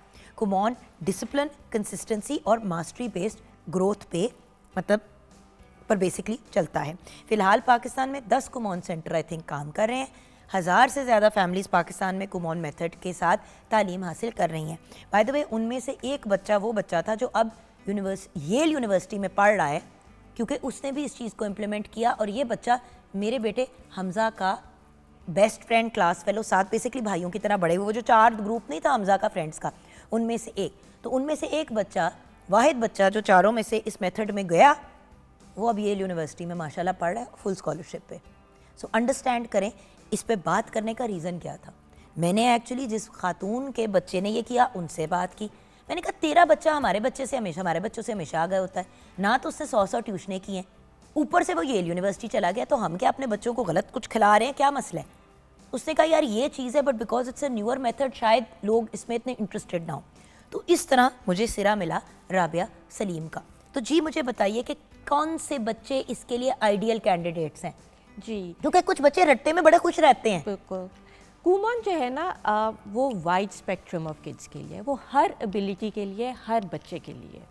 इसमें इवन मेरी जान न्यूरो डाइवर्जेंट, अगर बच्चा GDD है, उसको ग्लोबल डेवलपमेंट डिले है, अगर वो ऑटिस्टिक है, जिनको हम न्यूरो डाइवर्जेंट कहते हैं, या जिन बच्चों को लर्निंग के मसाइल होते हैं, कुमोन की जो बेस है ना वो है एबिलिटी बेस्ड। वो ये नहीं है कि ग्रेड 2 का बच्चा है तो जी वो यही काम करेगा। हर बच्चे की अपनी एबिलिटी के हिसाब से उसके लिए इंडिविजुअलाइज्ड लर्निंग बनाई जाती है। जैसे आपके बहन के बच्चा 10वीं जमात का पढ़ रहा था, छठी जमात में। जी, इसी तरह से अगर आपका बच्चा स्ट्रगलिंग है, जिसको अभी कॉन्सेप्ट समझ नहीं आ रहे, क्लास में बैठता है, ADHD है, learning difficulties is one category. फिर एक वो बच्चा है जो नॉर्मल बच्चा है, जिसको कोई लर्निंग डिफ़िकल्टी नहीं है, लेकिन क्लास में बैठा है, उसको समझ नहीं आ रहा कि टीचर क्या कह रही हैं, उसका समझने का तरीका और जानी बिकॉज स्कूल, अब मैं उनमें से एक थी। ADHD तो चलो बाद में मेरी अब डायग्नोज हुई है moderate to high. Actually teacher बोल रही होती थी और मुझे ना चिड़ियाँ ची ची ची करती हुई नजर आ रही होती थी, गोले नजर आने शुरू हो जाते थे, क्योंकि वो बोल ये रही होती थी जो मुझे समझ ही नहीं आ रहा होता था। अब बाकी 30 बच्चों को समझ आ रही है, जुगन काजिम हर 3 मिनट के बाद 8 उतार रही है, तीसरी दफा पे डांट पिट जाती थी। ठीक है, ये वाली। या फिर वो बच्चे जो क्लास में बहुत एक्सेल कर रहे हैं, उनको समझ आ गया, अब वो टीचर वही वाली चीज़ जो थोड़े, जिनको हम कहते हैं एवरेज मीडियम बच्चे हैं स्केल के, अब उनके लिए भी एक डिफरेंट पेस पे चल रही हैं टीचर। वो बच्चे अब बैठे बोर हो रहे हैं कि जी अब हमें आगे की बात समझाएं, हमें ये बात समझ आ गई। सो कुमोन जो है वो अपने आप को हर बच्चे के लिए एडजस्ट कर लेता है। जैसे क्लास में एक करिकुलम है ना, वो आप 20 बच्चे एक ही करिकुलम पढ़ेंगे। कुमोन में अगर 20 बच्चे हैं, हर 20 बच्चे का डिफरेंट करिकुलम होगा। जुगन को अगर चिड़ी तारे नज़र आ रहे हैं तो हम उनकी एबिलिटी के हिसाब से उनको गाइड करेंगे। क्योंकि जान आजकल बच्चे फोकस नहीं कर पाते। पहले तो मैं आपको एक बात बताऊं, ADHD एटलीस्ट बढ़ने का एक मेजर रीज़न है ये, क्योंकि ये आपके दिमाग को इतना एंग्शियस कर देता है और आपके दिमाग को नहीं, वो ये ख़त्म हो जाए ना तो सारी पढ़ाई आसान हो जाए। आपको ना इसके बारे में आपकी क्या राय है एक एजुकेशनिस्ट होने के नाते? देखिए, हर चीज़ के जो है ना यूजेज, आप उसको किस लिहाज से और कितनी मिकदार में यूज़ करते हैं वो बहुत इम्पॉर्टेंट है। Balance in everything. आप पढ़ाई में बैलेंस रखें, आप स्क्रीन में बैलेंस रखें, बच्चों की फ़िज़िकल एजुकेशन में बैलेंस रखें। Balance is the key. जब बैलेंस आउट होता है तब बच्चे जो हैं फ्रस्ट्रेटेड फील होते हैं, उनका पढ़ाई से दिल हटता है। इसके लिए कुमोन में just right level of study के ऊपर बड़ा एम्फसाइज़ किया जाता है कि जिस बच्चे के लिए ये तरीका कार ठीक रहेगा। कोई बच्चा एक्सेल करना चाहता है, हम उसको आगे लेके जाएंगे। जो बच्चा अभी समझ नहीं पा रहा, उसको हम उसकी पेस पे स्लोली लेके जाएंगे। इस तरह से सब बच्चे एक सेंस ऑफ अचीवमेंट फील करते हैं कि हाँ, आज हमने कुछ अचीव किया, हमने ये चीज़ सीखी और हमें समझ आई, बजाय इसके कि सर पकड़ के बैठे हैं कि भाई कुछ समझ नहीं आया कि क्या हुआ आज। काव्या जी, एक एजुकेशनिस्ट होने के नाते, फॉरगेट कि आप डायरेक्टर हैं कुमोन पाकिस्तान की, दैट्स नॉट इम्पॉर्टेंट। एक तालीम देने वाली खातून जिसने अपनी ज़िंदगी ये सबसे पहले बताया कि आप तालीम की तरफ क्यों आई? देखिए, आपका रीज़न क्या था? मेरा अपना रीज़न मेरे अपने बच्चे थे। I wanted as growing up, मुझे हमेशा से एक्सीलेंस में बहुत बिलीफ है कि मेरी अम्मी मुझे एक बात कहा करती थी कि आप जो करो हमेशा बिल्कुल ठीक तरह से करो, हाफ हार्टेडली कोई काम नहीं करना। I was very young when my father passed away. तो पूरी ज़िंदगी मैंने मेहनत करके, कंसिस्टेंसी से, एक जज्बे के साथ एक मेहनत करके अपनी ज़िंदगी बनाई। तो आप मेरे व्यूअर्स को एक माँ होने के नाते क्या गाइडेंस देना चाहती हैं? अब मैं चाहे कुमोन हो, चाहे एक्स हो, चाहे वाई हो, और फिर मुझे बताइएगा इसके बाद कि कुमोन में अगर मैंने अपने बेटे हसन और नूर को डालना है तो ये जो 10 सेंटर्स हैं पाकिस्तान में, वो कहाँ कहाँ हैं और किस तरह से फिर हम उनका हिस्सा बन सकते हैं? जी, क्या चीज़ें चाहिए आपको कि आप दाखिला करें? पहले तो अकेडमीज़ में किसी भी बच्चे को डाल देते, तब तो अकेडमीज़ में भी दाखिले करने के लिए आपको 70 चीज़ें चाहिए होती हैं, तो इसमें घुसना कितना मुश्किल है। बट पहले ये बताएं कि as a mother, as an educationist, आप क्या चाहती हैं कि हमारे व्यूअर्स अंडरस्टैंड करें? देखिए, सबसे पहले जो बहुत ज़रूरी बात है ना कि एज़ पेरेंट्स हम अपने बच्चों के लिए बेस्ट जो हैं वो चाहते हैं, लेकिन हमें अपनी एक एक्सपेक्टेशन मैनेज करनी चाहिए कि आप अपने आप के साथ, एक 5 साल के बच्चे के साथ, एक 6 साल के बच्चे के साथ just exchange the seat with them. And just because आपको लगता है कि आपके लिए ये चीज़ आसान है, क्या उस बच्चे के लिए ये चीज़ आसान है? तो exchange the seat with the child. और आप अपने आप को ये मैनेज करें कि एक बच्चे को चीज़ें सीखने में टाइम लगेगा। Give the child the time. आजकल मैं क्या देख रही हूँ, मोस्टली बहुत सी एक्टिविटीज़ में बच्चे हैं, फुटबॉल भी जाना है, स्विमिंग भी जाना है, टाइकोंडो भी जाना है, चेस क्लब भी जाना है। मेरे जैसे फिर ही हसन academy का भी जाना कोडिंग है। की क्लासेस शुरू हुई और नूर ने भी आफ्टर स्कूल क्लब में रोबोटिक्स में दाखिला ले लिया। तो 5 साल की बच्ची को क्या शौक है रोबोटिक्स का, लेकिन खैर एनीवे, तो ये दोनों ने जब स्कूल के बाद क्लासेस ली ना, नूर बैले भी करी थी, क्या क्या करी थी। मुझे लोग कहते हैं कि तुम पता नहीं क्या करी हो। देखिए कारी साहब भी आते हैं, वो बहुत ज़रूरी चीज़ है, और स्कूल भी बहुत ज़रूरी है। अब इन दोनों चीज़ों के बाद मैंने हसन का फुटबॉल और नूर का जिम्नास्टिक्स कंटिन्यू किया, बाकी सब फनकारियाँ ख़त्म कर दी, क्योंकि जान उनको टाइम ही नहीं मिलता अपनी ज़ात के साथ। सो आप जो भी करें अपने बच्चों के साथ उसको कंसिस्टेंटली करें, उनको टाइम दें, एक एक महीने की एक्टिविटी ना कराएं। अच्छा बाबा, मुझे ये बताओ कि कुमॉन का अंदर अब दाखला लेने का क्या तरीका है? कोई इसका मुझे थोड़ा सा सिस्टम समझा बड़ा दो। आसान वेबसाइट सा पे जाऊँ, तरीका क्या है। करूँ मैं? बहुत आसान तरीका है, हमारी वेबसाइट है। लाहौर में 5 सेंटर्स हैं, इस्लामाबाद में 2 सेंटर्स हैं। वेबसाइट क्या है? वेबसाइट है kumonme.com। kumonme.com। Oh wow, kumonme जी। .com। हाँ। ठीक है, तो अगर आपको मज़ीद इन्फॉर्मेशन चाहिए व्यूअर्स तो www.kumonme.com पे जाएं और वहाँ पे इन्फॉर्मेशन लें। 5 सेंटर्स लाहौर हैं और 5 सेंटर्स 3 सेंटर कराची में और 2 सेंटर इस्लामाबाद में। ठीक तो लाहौर, कराची, इस्लामाबाद में और available eventually of course Multan, Quetta, at least ऐसी जगहों पे भी कोशिश करेंगे ताकि पूरा पाकिस्तान कवर हो जाए। ऑब्वियसली व्यूअर्स, पाकिस्तान के लिए तो नया कॉन्सेप्ट है ना। बिल्कुल। लेकिन बड़ी इंटरेस्टिंग बात आपको ये अच्छा, बताऊं? वेबसाइट पे जाएं और फिर क्या करेंगे? रजिस्टर करेंगे? वेबसाइट पे जाएं, जो आपका करीबी सेंटर है, लोकेशन के हिसाब से डिफरेंट सेंटर्स लोकेटेड हैं। जो आपके करीबी सेंटर हैं, all the centres are really good, सबकी एक ही क्वालिटी है। आपके करीबी सेंटर पे आप साइन अप करें, रजिस्ट्रेशन, आपको सेंटर से खुद कॉल आएगी। अगर कोई सेंटर नहीं पहुंच सकता, क्योंकि देखें स्टेट चैनल है, ये पाक पतन भी जा रहा है प्रोग्राम, ये चीचा वतनी भी जा रहा है, ये क्वेटा भी, मतलब पूरे पाक अल्हम्दुलिल्लाह, और बाहर भी देखा जाता है। सो क्योंकि हमारा पीटीवी ग्लोबल पे भी जाता है। पर मुझे ये बताओ कि अगर मैं फॉर एग्जांपल सियालकोट में हूँ, फिर मैं क्या करूँ? क्या ऑनलाइन तरीका नहीं है इसका कोई? अभी ऑनलाइन अवेलेबल नहीं है। कुमॉन जो है वो फिज़िकल सेंटर्स में बच्चों को टीचर्स खुद फिज़िकली पढ़ाती हैं। हमारी ख्वाहिश और बिल्कुल ये है कि हम सियालकोट, फैसलाबाद, मुल्तान, क्वेटा, हमें बहुत क्वेरीज आती हैं वहाँ से कि हमारे बच्चों के लिए भी सेंटर्स खोले यहाँ पे। हमने बहुत तारीफ़ सुनी है, हमने बहुत अच्छे रिजल्ट्स देखे हैं बच्चों के चेंजेस में। तो इंशाल्लाह इन द नियर फ्यूचर वहाँ पे भी, लेकिन ऑनलाइन अभी अवेलेबल नहीं है। Best of luck with everything Rabia, so proud of what you are doing. Because देखें, आप अपनी ज़ात के लिए तो कर सकती थी, अपने बच्चों की हद तक, लेकिन आपने ये सोचा कि यार इसको फैलाते हैं ताकि बच्चों के लिए और आसानी पैदा हो। व्यूअर्स, बच्चों की फाउंडेशन जितनी स्ट्रॉन्ग होगी उतनी ही ज़्यादा खुशहाल और पॉजिटिव ज़िंदगी वो आगे जाके गुजारेंगे। बच्चों को अगर हम रोबोट्स की तरह ट्रीट करेंगे और डब्बों में डालने की कोशिश करेंगे ना, मसला बढ़ेगा, बेहतर नहीं होगा। सो मेरी एडवाइस हमेशा यही होती है कि बच्चे के हिसाब से चीज़ को लेके चलें। यहाँ पे मैं बिल्कुल नहीं कह रही कि बच्चों का डिसिप्लिन, नज़्म व ज़ब्त जिसको हम कहते हैं, और उसके अलावा जो आपने तरबियत करनी है वो ना करें, बल्कि अगर आप बच्चों को बेहतर तरीके से हर वक्त चीज़ों में ठूसने के बजाय एक लिमिटेड अपना वो बनाएं कि भाई कुमॉन आप कर रहे हैं और आप बच्चों को स्कूल भेज रहे हैं, और उसके अलावा कोई होमवर्क शोमवर्क फनकारी है वो बच्चों ने अपनी कर ली, बट बेसिकली आपने फोकस रखा बच्चे की एबिलिटी पे। देखिए, मेरी बहन के हमेशा स्ट्रेट एज और ए स्टार्स आते थे, मेरे बीज सीज अक्सर डीज आते थे। मैं यूनिवर्सिटी गई कनाडा, उधर का सिस्टम मुझे समझ आ गया और पहले सेमेस्टर में ही मैं डीन्स ऑनर रोल पे आ गई। सो व्यूअर्स, बात यह है कि कभी कभी बच्चा नालायक नहीं होता, बड़ी दफ़ा ऐसा होता है वह नालायक नहीं होता, सिस्टम उसको सूट नहीं करता।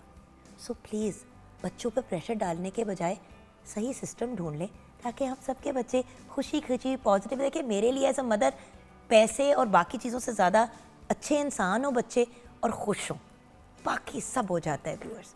सो let's focus on making our children happier, healthier, more disciplined और कम टाइम में ज़्यादा आउटपुट, जैसे कुमॉन पाकिस्तान फोकस कर रहे हैं। Thank you so much Rabia, bless you. Thank you. Viewers, हम जाएंगे छोटी सी ब्रेक की तरफ।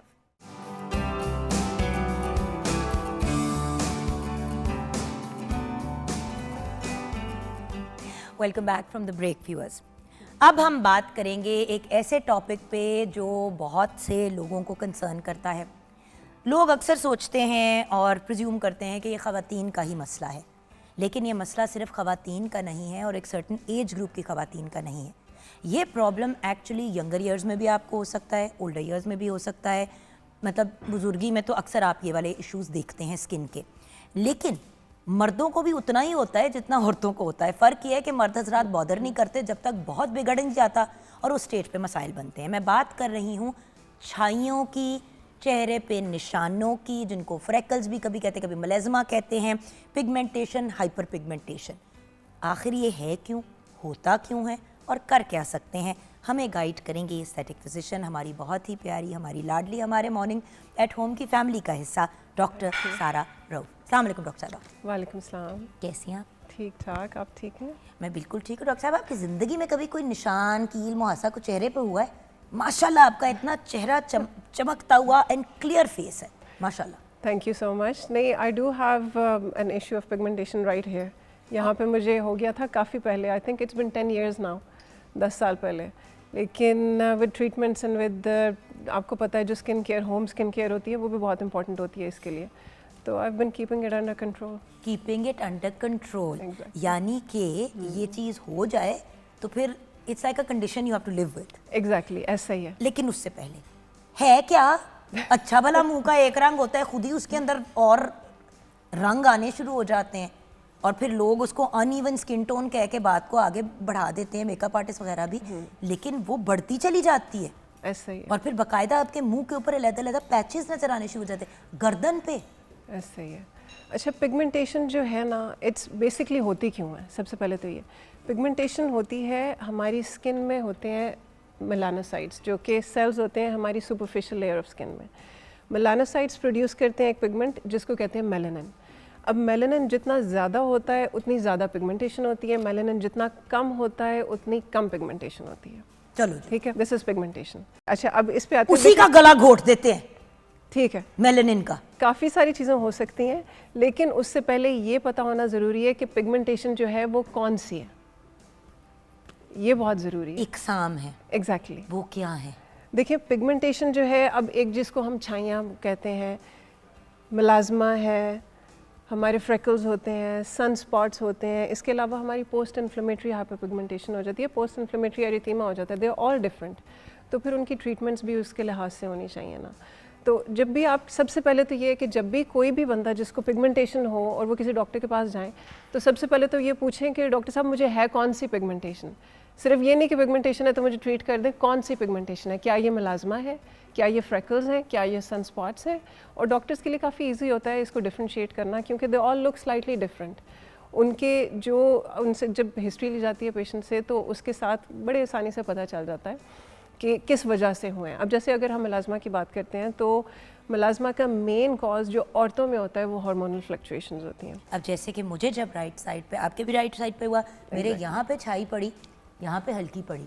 एग्जैक्टली मुझे वो मोमेंट भी याद है कि हुआ क्या था। मैं धूप में बैठी हुई थी, मैं मरी में थी, मेरी आंख लग गई। I was pregnant with my son, with my daughter Noor Bano. So ये कोई 5 साल की हो गई, तो कोई 5.5 साल पुरानी बात है। धूप में बैठी हूँ और मेरी आंख लग गई। मैं जैसे ही आंख खुली तो मुझे ना मिर्चे लगे अपने मुंह के ऊपर। उसके बाद ऐसे हुआ जैसे सनबर्न है, और वो फिर एक जब उतरा सनबर्न वाला एलिमेंट, तो वो एक निशान सा रह ही गया, जो कभी डार्क हो जाए कभी लाइट हो जाए, यहाँ पे भी निशान। और मैं कहूँ ये क्या है? अच्छा, आपको एक ही साइड पे हुआ या दोनों साइड्स पे? जिस साइड पे ज्यादा धूप लगी उस साइड पे हुआ। उस साइड पे।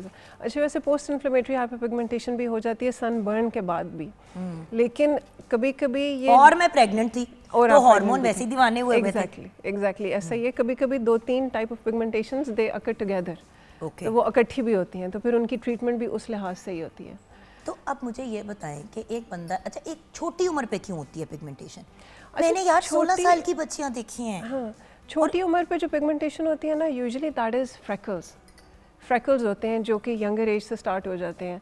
और ये नॉर्मली फैमिलीज़ में भी होते हैं, कुछ फैमिलीज़ में फ्रेकल्स होते हैं। कहते हैं हम कील मुहासे। नहीं, ये फ्रेकल्स होते हैं, छाइयाँ भी आप कह सकते हैं, फ्रेकल्स होते हैं जो, लेकिन ये dot dot dot dot dot एक बड़ा डॉट पैच नहीं होता ना। एग्जैक्टली इसका डिफरेंस ये होता है कि ये बिल्कुल छोटे छोटे रेडिश ब्राउन डॉट्स की यहाँ फॉर्म पे में आप होते हैं। अक्सर देखेंगे यंग बच्चियों के नाक के एरिया पे, बिल्कुल और ऐसा यहाँ ही पे है। जाएगा और यहाँ पे। ऐसा ही है, बिल्कुल ऐसा ही है। और ज़रूरी नहीं है कि ये सिमेट्रिकल भी हो, जितने इस साइड पे हों उसी तरह से इस तरफ हों। जो मेलाज़मा है that is very symmetrical and that is bilateral as well, दोनों साइड्स पे इक्वली होता है। यंग बच्चियों में नॉर्मली फ्रेकल्स होते हैं, मेलाज़मा उनमें इतना अर्ली एज में स्टार्ट नहीं होता है, इट्स यूजुअली लेटर ऑन। वैसे तो जेनेटिक भी होता है। पहले बात करें, क्या फ्रेकल्स का कोई इलाज है? इलाज अब देखें, जो जब एक दफ़ा पिगमेंटेशन हो जाती है ना, तो इसका बच्ची है, क्योर वो नहीं है। 16-18 साल की है, हमेशा उसकी स्किन जैसे डॉक्टर साहब आपकी है वैसी है, बिल्कुल क्लियर माशाल्लाह। फिर बच्ची को फ्रैकल्स पड़ने शुरू हो जाते हैं और उसके पूरे मुंह पे फ्रैकल्स हो जाते हैं। अब वो सारी जिंदगी को इस कॉम्प्लेक्स में रहेगी। वेस्ट में तो माशाल्लाह फ्रैकल्स को बड़ा ऑन करते हैं, एग्जैक्टली लोग फ्रैकल्स को हाईलाइट भी करते हैं, लेकिन हमारे यहाँ छुपाते हैं। तो उसका कोई सलूशन, कोई हल, कोई ट्रीटमेंट? और अगर नहीं है तो वो भी बताएं ताकि लोग अपने पैसे तो ज़ाया करने छोड़े ना। अच्छा, पहली चीज़ तो ये जो समझना बहुत ज़रूरी है कि अगर एक दफ़ा पिगमेंटेशन हो जाए तो देयर इज़ नो क्योर नहीं है, लेकिन इसको हम अंडर कंट्रोल रख सकते हैं और बड़ा अच्छा अंडर कंट्रोल रख सकते हैं। और उसके लिए चले जो क्लिनिक में ट्रीटमेंट्स होती हैं वो तो होती हैं, लेकिन उससे भी ज़्यादा इंपॉर्टेंट वो चीज़ें हैं जो कि घर पे की जा सकती हैं, जो कि they are very very easy, लेकिन उनके लिए कंसिस्टेंसी इज़ वेरी इंपॉर्टेंट। सबसे ज़्यादा इंपॉर्टेंट सन ब्लॉक है। मैं जिससे भी, जब भी मेरी बात होती है पेशेंट से भी, कोई भी अगर वीडियो भी मैं बना रही हूँ, every time I emphasise on sunblock. It's very very important. जो भी ट्रीटमेंट आप करवा लें, कुछ भी हो जाए, अगर उसके बाद आप सन ब्लॉक का इस्तेमाल नहीं करते और स्किन का घर पे ख्याल नहीं रखते, उस ट्रीटमेंट का भी कोई फ़ायदा नहीं है, बिकॉज इट कम्स बैक। अच्छा, अब इसकी ट्रीटमेंट्स क्या हो सकती हैं? सबसे पहले I think it's better to start with what you can do at home. वो ज़्यादा ज़रूरी है। सन ब्लॉक सबसे पहले, उसके अलावा कुछ ऐसे होते हैं हमारे एक्टिव इंग्रेडिएंट्स होते हैं जो कि इस पिगमेंट को अंडर कंट्रोल रखते हैं। उनमें कौन से होते हैं? एज़िलिक एसिड होता है, नाइसिनामाइड है, कोजिक एसिड है, लिक्रिश रूट है। बहुत ज़्यादा पिगमेंटेशन है तो उसके लिए हाइड्रोक्विनोन यूज़ किया जा सकता है। हाइड्रोक्विनोन अब एक ऐसी चीज़ है जो कि बहुत अच्छा रिजल्ट देती है, लेकिन अगर उसका लॉन्ग टर्म यूज़ किया जाए तो उसकी वजह से रीबाउंड हाइपरपिगमेंटेशन हो जाती है और वो इतनी गंदी पिगमेंटेशन होती है, वो उसका फिर इलाज नहीं होता। It's called ochronosis. तो जो मेरे ख्याल है, जैसे आप कह रही हैं कि बच्चियां जो हैं वो फिर परेशान हो जाती हैं and they want to have some treatment, तो वो ओवर द काउंटर जाके फार्मेसीज से भी ले लेती हैं और वो दे भी देते हैं, and then they use long term. और व्यूअर्स, ये उतना ही बुरा है जितना आप पूछे बगैर जाके जाके स्टेरॉइड ले लें या पूछे बगैर जाके एंटीबायोटिक ले लें। बिल्कुल। 1000 दफ़ा आप लोगों को यही बात की है कि भाई डॉक्टर की प्रिस्क्रिप्शन का तो वेट कर लिया करें, कोई प्रिस्क्रिप्शन का इंतज़ार नहीं करता। हर बंदा जाके फलां की फुफ्फो ने फलां चीज़ लगाई, फलां की आंटी ने ये लगाई, हमारी बेटी को ये वाला मसला था तो हमने उसको ये किया, आप भी ट्राई करें। भाई एक चीज़ जो आपको फार्मेसी से लेनी है, जो एक मेडिकल चीज़ है, पहले डॉक्टर से तो पूछ लो कि वो आपके लिए है भी कि नहीं। एग्जैक्टली। सबसे पहले तो ये है कि आपने डॉक्टर से कंसल्ट करना है। डॉक्टर ही आपको बताएगा कि इसमें से कौन से इंग्रेडिएंट्स जो हैं वो आपके लिए हैं। सही, एग्जैक्टली। अच्छा, I want to now talk about, आपने कहा कि वेरियस डिफरेंट तरीके हैं, तो अगर हम ज़ीरो से स्टार्ट करें, मैं हूँ जुगन, मैं आई आपके पास, मेरे यहाँ पे फॉर एग्जांपल छाइयाँ पड़ी हुई हैं या गर्दन पे पड़ी हुई हैं, जिस तरह अक्सर जहाँ पे ख़वातीन को होती हैं। बिल्कुल। ट्रीटमेंट कहाँ से शुरू होगी? क्योंकि बड़े लोग हैं जो जाते हैं तो कहते हैं जी आप फना वो बोला CO2 लेज़र कर लें तो हम बर्न कर देंगे तो स्किन। कुछ लोग होते हैं जो शुरू करते हैं, टेस्ट कराते हैं, और किसी बंदे ने अगर अपनी छाइयों की या पिगमेंटेशन की ट्रीटमेंट करानी है तो वो क्या प्रोसीजर है जो किसी को प्रोफेशनली फॉलो करना चाहिए जिससे कोई नुकसान भी ना हो और मामला भी कंट्रोल में आ जाए? ठीक है। क्योंकि देखिए लोग अक्सर जो है ना चले जाते हैं ऑनलाइन या सोशल मीडिया पे लोगों को देख के, वो फिर कुछ बहुत ही लंबे चक्कर में डाल देते हैं उनको, या महंगा नुस्खा करके नुकसान ही उनका कराते हैं। तो मैं चाहती हूँ कि जो लोग आप तक नहीं पहुँच सकते, कम से कम उनको पता तो हो कि कौन से चेक्स हैं जो करेक्ट हैं, तो फिर हम इन लोगों से अपनी ट्रीटमेंट करवाएं। ठीक है। अच्छा देखिए, जब सबसे पहले कोई पिगमेंटेशन वाला पेशेंट आता है ना, तो जैसे मैंने आपको कहा है कि सबसे पहले वी नीड टू असेस कि कौन सी टाइप ऑफ पिगमेंटेशन है। जब उसका हमें पता चल गया कि क्या है, तो उसके लिहाज से फिर ट्रीटमेंट प्लान की जाती है। अब ये समझना बहुत ज़रूरी है कि पिगमेंटेशन की ट्रीटमेंट जो है वो सिंगल ट्रीटमेंट नहीं है, सिंगल मोडालिटी ट्रीटमेंट नहीं है। पिगमेंटेशन की काफ़ी सारी ट्रीटमेंट्स होती हैं जो कि हम इकट्ठी करते हैं। मतलब कि जैसे अगर एक पेशेंट है, मुझे लगा कि इसको केमिकल पील की ज़रूरत है, इसकी पिगमेंटेशन जो है वो केमिकल पील से बेहतर हो जाएगी, तो इट्स नॉट दैट एक केमिकल पील के हमने उसको सेशन दिया है तो उसके बाद pigmentation is going to go away forever and it will never come back. ऐसा नहीं है। अब इससे भी पहले जब मैंने सुना है कि कार्बन स्पेक्ट्रा भी हेल्प करता है। देखिए, कार्बन स्पेक्ट्रा जो है, लैदा स्पेक्ट्रा लैदा, तो दोनों मिक्स होकर carbon spectra is not a a first line treatment for pigmentation. Carbon spectra का होता है ये, उसमें एक थिन लेयर कार्बन की लगाई जाती है और फिर उसको एक स्पेसिफिक वेवलेंथ होती है लेज़र की, उसको अप्लाई करके फिर उसे रिमूव किया जाता है, उठाया जाता है, तो वो फिर उसके साथ ऐसा ही ही है। कुछ हद तक रंग निकल जाता है। उससे कुछ हद तक रंग निकल जाता है। और उसके साथ होता है ये कार्बन स्पेक्ट्रा जो है, इट बेसिकली क्लेंजेस आउट, वो आपके पोर्स को भी क्लियर आउट करती है, आपकी जो ऑयलीनेस है उसको कम करती है, एक्ने के लिए बहुत अच्छी है, अनइवन स्किन टोन के लिए भी अच्छी है।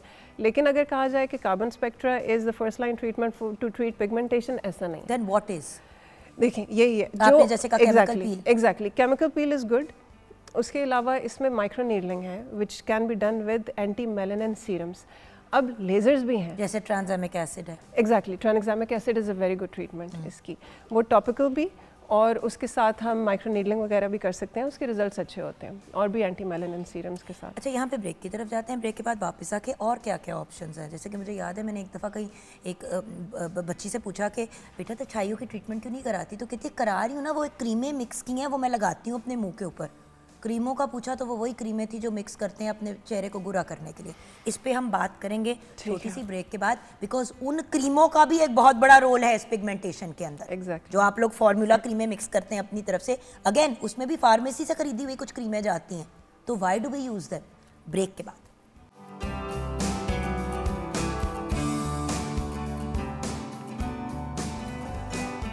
Welcome back from the break viewers. हमारे साथ एक बहुत ही ब्रिलियंट एस्थेटिक फिजिशियन है डॉक्टर सारा रऊफ। डॉक्टर साहिबा, ये बताइए, फार्मूला क्रीमें, मुझे पता है कि सदियों से हम लोगों को मना कर रहे हैं यूज़ करने से, लेकिन अब ये एक नई फनकारी जो लोगों ने शुरू किया, है तेरे मुँह ते तशाइयाँ पै रही ने, 1 मिनट रुक, मैं तेन क्रीम मिक्स करके देनी है। मिक्स करके पकड़ा दी, ये नहीं बताया कि क्या है। अच्छा, आंटी ने, फुफ्फो ने, चाची ने दी, आपने लगानी शुरू कर दी। अब लोग क्या करें कि वो जो आपको याद है गोरा करने के लिए 5-6 क्रीमें मिक्स करके लोग लगाते थे, अब वो क्रीमें लोग यूज़ करना शुरू हो गए छाइयाँ ख़त्म करने के लिए। देखिए ये क्रीम्स जो है, अब मेरा तो ख्याल है कि इतनी इस चीज़ पे बात हो चुकी है, इतनी इस चीज़ की अवेयरनेस बढ़ चुकी है कि अब इट्स क्रिमिनल के लोग अभी भी ये चीज़ें अब लोग उसको गोरा करने के लिए नहीं यूज़ कर रहे, अब लोग उसको यूज़ कर रहे हैं अपनी छाइयाँ ट्रीट करने के लिए कि रंग आपका साफ हो जाएगा। लो जी, पूरे मुंह का रंग ही बदल जाता है। देखिए ये जो क्रीम्स लोग यूज़ करते हैं उसमें होता क्या है, जो स्पेशली जो छाइयों के लिए क्रीम्स यूज़ होती हैं, हाइड्रोक्विनोन होता है, उसके अंदर होता है रेटिनॉइड्स और स्टेरॉइड्स मिक्स करके, जो कि आपको फार्मेसी से भी मिल जाती हैं। लेकिन मसला ये नहीं है कि आप क्या चीज़ यूज़ कर रहे हैं, प्रॉब्लम इसमें है कि आप वो कैसे यूज़ कर रहे हैं, आपने किसी डॉक्टर से कंसल्ट भी किया या नहीं, और आप उसको कितने अरसे के लिए यूज़ कर रहे हैं। क्योंकि अगर ये मिक्सचर ऑफ क्रीम्स को यूज़ करता है जिसमें अगर यही चीज़ें हैं, लो कंसिस्टेंसी ऑफ स्टेरॉइड, मतलब कि उसकी पोटेंसी बहुत लो हो, हाइड्रोक्विनोन है, रेटिनॉइड हो, ये 3 इसकी ट्रिपल कॉम्बिनेशन होती है, which is actually quite good for pigmentation. लेकिन अगर वो वाली हो तो ना, लेकिन अगर आप लोग हाई डोज स्टेरॉइड का इंजेक्शन मिक्स कर देते हैं, वो गंदी गंदी छोटी क्रीमें लेके फार्मेसी से 2 और उसके लिए जाके सोचने की ये बात। सारी यूज़ करने का एक तरीका होता है, एक टाइम ड्यूरेशन होती है, उससे आगे जब चले जाएंगे तो इतनी ज़्यादा गंदी पिगमेंटेशन होती है कि वो ट्रीट भी नहीं हो सकती। दूसरी चीज़ ये कि जब हाई पोटेंसी स्टेरॉइड्स की जब यूज़ की जाती है तो उससे स्किन वैसे ही ख़राब हो जाती है। बताओ, एक ये चीज़ मैंने बड़ी कॉमन सुनी है कि जी ग्लूटाथायोन खाना शुरू कर दो, या ग्लूटाथायोन की ड्रिप लगवानी शुरू कर दो, या विटामिन सी की ड्रिप लगानी शुरू कर दो। इसका क्या अमल दखल होता है इस मामले में? देखिए जो ग्लूटाथायोन, जो विटामिन सी की जो ड्रिप्स हैं, वो जो आपकी, अगर हम मेलास्मा पिगमेंटेशन फ्रेकल्स के लिए बात करें तो they are not really good for those. Overall skin tone को हल्का सा इम्प्रूव कर सकती है, मे बी 1 और 2 टोन्स, लेकिन फिर भी they are not very safe. सबसे पहली चीज़ तो ये, they are not very safe, और हर कोई यूज़ भी नहीं कर सकता। उसके लिए तो पहले there is a list of blood test जो करवाने पड़ते हैं, और वो सारे अगर ठीक हैं और फिर भी under supervision they have to be done, और फिर उसके बहुत से सेशंस चाहिए होते हैं। They are not for pigmentation, वो overall skin tone, overall brightness के लिए। और glutathione is an antioxidant, it's overall good for the body. लेकिन अगर कहा जाए कि this is something that you should be doing for improving your melasma और पिगमेंटेशन, ऐसा नहीं होता। भाई मेरी एक कज़न है, वो जब अपने मेलास्मा को ट्रीट करवा रही थी post pregnancy, 6 months after pregnancy feed कराना उन्होंने छोड़ दिया, तो उसके बाद जब उन्होंने अपनी स्टार्ट कराई तो उन्होंने उनको ग्लूटाथायोन के कैप्सूल्स दी थी खाने के लिए। तो आप कह रही हैं कि वो ऑथेंटिक तरीका नहीं है हैंडल करने का? वो कोई ऐसी चीज़ नहीं है जो मेलास्मा को रोकते हैं आपके सिस्टम में खा के? नहीं, खा के मेलास्मा को रोकना नहीं है। मेलास्मा की ट्रीटमेंट जो है that is topical. All of melasma treatment वो तो अंदर से रहा है डॉक्टर साहिबा। देखिए हो क्यों रहा है, यही तो समझने की बात है। हो इस वजह से रहा है कि जो हमारी स्किन है ना, सुपरफिशियल लेयर जो है स्किन की, विच इज़ एपिडर्मिस, उसके अंदर होते हैं सेल्स विच आर मेलानोसाइट्स। वो सेल्स जो हैं वो किसी भी ट्रिगर की वजह से मेलानिन प्रोड्यूस करना शुरू कर देते हैं। मेलानिन वो पिगमेंट है जो हमारी स्किन को डार्क करता है। अब वो वजह क्या है कि वो ट्रिगर क्या है कि वो पिगमेंट जो है वो प्रोड्यूस हो रहा है, उस ट्रिगर को ख़त्म करना है। अच्छा, हर बंदा कहता है कि आयरन की कमी या ज़्यादती, इसका कोई अमल दखल है इसमें? देखिए, आयरन की जो कमी है उसकी वजह से वैसे ही स्किन जो है वो काफ़ी पेल हो जाती है, ओवरऑल पेल हो जाती है, और पिगमेंटेशन के चांसेस उससे ज़्यादा हो जाते हैं, क्योंकि देखिए आयरन और हीमोग्लोबिन जो है वो बॉडी की रिपेयर में हेल्प करता है। बॉडी की रिपेयर, अब अगर ये तो जैसे अगर मेरे पास कोई पेशेंट आए ना माइक्रो नीडलिंग के लिए, तो मैं उनसे हमेशा पूछती हूँ कि आपका आयरन, आपका haemoglobin level is it okay? क्योंकि अगर हम ऐसे पेशेंट पे जिसका हीमोग्लोबिन लो है, आयरन लेवल लो है, उस पर माइक्रो नीडलिंग करते हैं तो उनकी रिकवरी टाइम जो है वो बहुत प्रोलॉन्ग हो जाता है और उनमें पिगमेंटेशन के चांसेस प्रोलॉन्ग हो जाते हैं। पिगमेंटेशन आयरन की कमी की वजह से नहीं होती, लेकिन इस वजह से होती है कि उनकी हीलिंग नहीं हो रही और वो फिर इफ़ेक्ट करती है आपके उस पर रिकवरी टाइम पे भी। एक्नी मार्क्स और मेलास्मा के बीच के फ़र्क को कैसे रिकग्नाइज करें? देखिए, एक्नी के मार्क्स जो हैं they are mostly post inflammatory hyperpigmentation और पोस्ट इन्फ्लेमेटरी एरिथेमा। अब ये क्या होता है? मेलास्मा पे तो हमने थोड़ी सी बात कर ली, छाइयाँ होती हैं, बिग पैचेस हैं, सिमेट्रिकल हैं, बायलेटरल हैं, दैट इज़ मेलास्मा। और होता क्यों है? सन एक्सपोजर की वजह से होता है, हार्मोन्स की वजह से होता है, कुछ जेनेटिक कंडीशंस होती हैं, कुछ हमारी डिजीज़ेज़ होती हैं जैसे कि थायराइड के इश्यूज होते हैं, उस वजह से। अब एक्ने के जो निशान हमें पड़ जाते हैं वो there of course because of acne, that is an inflammation. Acne is an inflammatory process. Inflammation, जब एक्ने ख़त्म होती है तो वो निशान छोड़ जाती है। इनिशियली जो निशान रेडिश सा होता है उसको हम एरिथेमा कहते हैं, और जब वो डार्कर में कन्वर्ट हो जाता है तो दैट इज़ हाइपर पिगमेंटेशन। अच्छा, तो यानी कि जो एक्नी मार्क्स जो डार्क हो जाते हैं और प्रोमिनेंट हो जाते हैं वो हाइपर पिगमेंटेशन, वो hyper, that is post inflammatory hyperpigmentation. There are all hyperpigmentations लेकिन डिफरेंट टाइप्स। तो अब एक्ने की हाइपर पिगमेंटेशन जो है उसको हम मेलास्मा की तरह ट्रीट नहीं कर सकते, that is totally different. PRP का क्या रोल है इस पूरे मामले में? क्योंकि हमने कुछ हद तक केमिकल पील पे भी बात की, थोड़ा लेजर को भी टच किया, क्योंकि ऑब्वियसली व्यूअर्स हम ये बातें करते हैं आपको आपके ऑप्शंस देने के लिए। हमें सुन के घर जाके आपने पंगा नहीं करना, हमें सुन के आपने मुस्तनिद एस्थेटिक फिजिशियन से मुलाकात करनी है, डर्मेटोलॉजिस्ट, किसी भी स्किन एक्सपर्ट से मुलाकात करके फिर उनसे डिस्कस करें। हम आपको ये बताना चाहते हैं कि मसलों के हल हैं, लेकिन सही तरीके से करेंगे तो आपको उसके बड़े अच्छे रिजल्ट्स मिलेंगे। गलत तरीके से करेंगे, मिसगाइड होके पार्लर जाके कहेंगे कि कोई आपको खातून कहती है कि जी मैं आपका केमिकल पील कर देती हूँ, पार्लर में आपने जाके पार्लर में किसी रैंडम खातून से करवा लिया, चेहरा और बिगड़ गया। गलत तरीका, राइट तरीका, अपने इर्द गिर्द गिरदो नवा में कौन से ऐसे एस्थेटिक फिजिशियन हैं, ऐसे डर्मेटोलॉजिस्ट हैं, स्किन एक्सपर्ट हैं, जिनके पास, स्किन स्पेशलिस्ट हैं, उनके पास जाएं और फिर उनसे पूछें कि आपकी बॉडी और आपके हिसाब से क्या स्किन ट्रीटमेंट होती है। राइट के रॉन्ग तरीका तो ये होना चाहिए। Exactly. लोग चैट जीपीटी से पूछ के डॉक्टर साहबा के पास आके कह रहे होते हैं आप ये करें मेरा। राइट के रॉन्ग? ऐसे ही है। तो भाई डॉक्टर बड़ी मेहनत से बंदा बनता है, नीम हकीम हमें नहीं बनना चाहिए। So then what are the other options? जो पीआरपी की आपने बात की थी, अब पीआरपी जो है just for pigmentation, PRP is not a good treatment.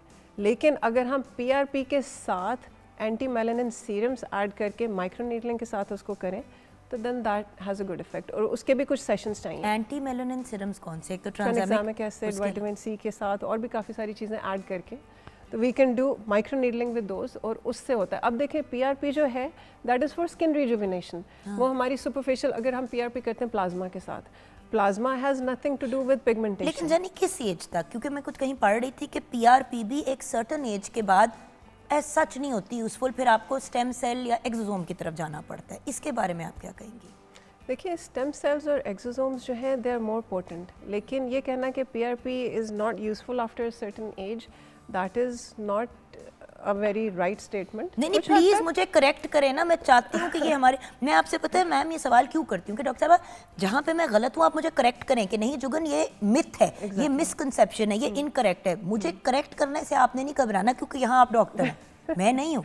तो मैं जहाँ गलत हूँ प्लीज इमीडिएटली मुझे करेक्ट करें। कोई ऐसी बात नहीं है। अच्छा, पीआरपी का देखें, होता ये है कि PRP is as good as how much a person is healthy, क्योंकि अगर आपकी अपनी बॉडी में न्यूट्रिएंट्स की, विटामिन्स की कमी है तो हम वो ब्लड तो आपसे ही ले रहे हैं ना, तो उसमें फिर, और पीआरपी जैसे मैंने बात की है कि इट्स न्यूट्रिएंट्स, विटामिन्स, मिनरल्स जो भी है आपके ब्लड में, वही हम दोबारा इंजेक्ट कर रहे हैं। ओके, ठीक है। तो अगर एक बंदा हेल्दी है, उसकी डाइट अच्छी है, उसने अपना ठीक रखा हुआ है अपने आप को, तो इट्स गुड। और फिर जैसे मैंने कहा PRP is basically for skin rejuvenation, उसके लिए होती है। वही वाली बात है ना व्यूअर्स, कभी कभी ऐसी बातें इसलिए भी वायरल की जाती है क्योंकि देखें PRP की एक सर्टन कॉस्ट है, एक्सोसोम और स्टेम सेल में आप जाते हैं तो वो ज़्यादा महंगा है। तो ऑब्वियसली एस्थेटिकली ऑल्सो जो लोग पैसे कमाने के चक्करों में हैं वो तो यही कहेंगे ना कि ये किसी काम का नहीं है, इस पे आओ। जब इस पे आओगे तो वो ज़्यादा महंगा होगा। तो नहीं, exosomes are definitely better than PRP, इसमें तो कोई शक नहीं लेकिन है। लाख डेढ़ की ट्रीटमेंट हर बंदा नहीं ऐसा ही अफोर्ड है। करता जान। ऐसा ही है, ऐसा ही है। PRP is good. अब देखिए PRP, personally I love PRP and microneedling are very good treatments. आपके ये जो है पोर्स, उसके लिए, फाइन लाइंस के लिए, रिंकल्स के लिए, it's very very good treatment.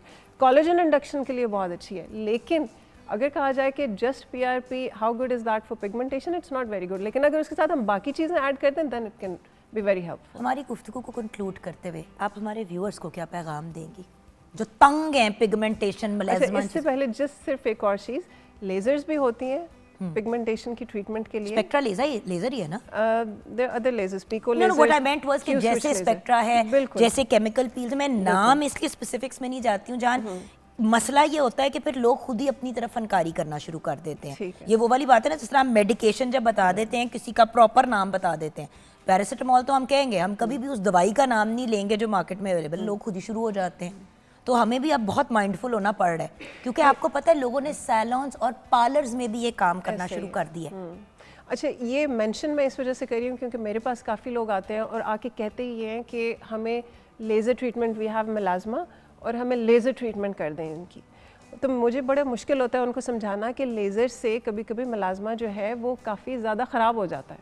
शुरू में तो आपको लगेगा कुछ दिन के लिए कि ठीक है, पिगमेंटेशन कम हो गई है, बड़ा मज़ा आ रहा है, लेकिन very quickly after that it comes back, और फिर जब वो आता है तो वो पहले से ज़्यादा ख़राब होता है। तो I am not really incline towards lasers, और ये समझना बहुत ज़रूरी है कि lasers are not the answer to every type of pigmentation and every time of facial problem either.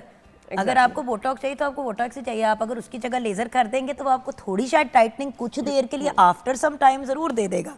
But इसीलिए कहती हूँ कि व्यूअर्स, आई नो कि आजकल ऑनलाइन बहुत से लोगों ने अपनी दुकानें खोली हुई हैं और फिर जब आप उनके पास क्लिनिक में जाओ तो उन्होंने घर के किसी कमरे में सेटअप लगाया हुआ होता है, और कुछ लोगों के शायद बहुत अच्छे भी होंगे सेटअप्स। लेकिन प्लीज़ व्यूअर्स चेक करके जाएं कि मुस्तनिद डॉक्टर के पास जा रहे हैं, क्वालिफाइड डॉक्टर के पास जा रहे हैं।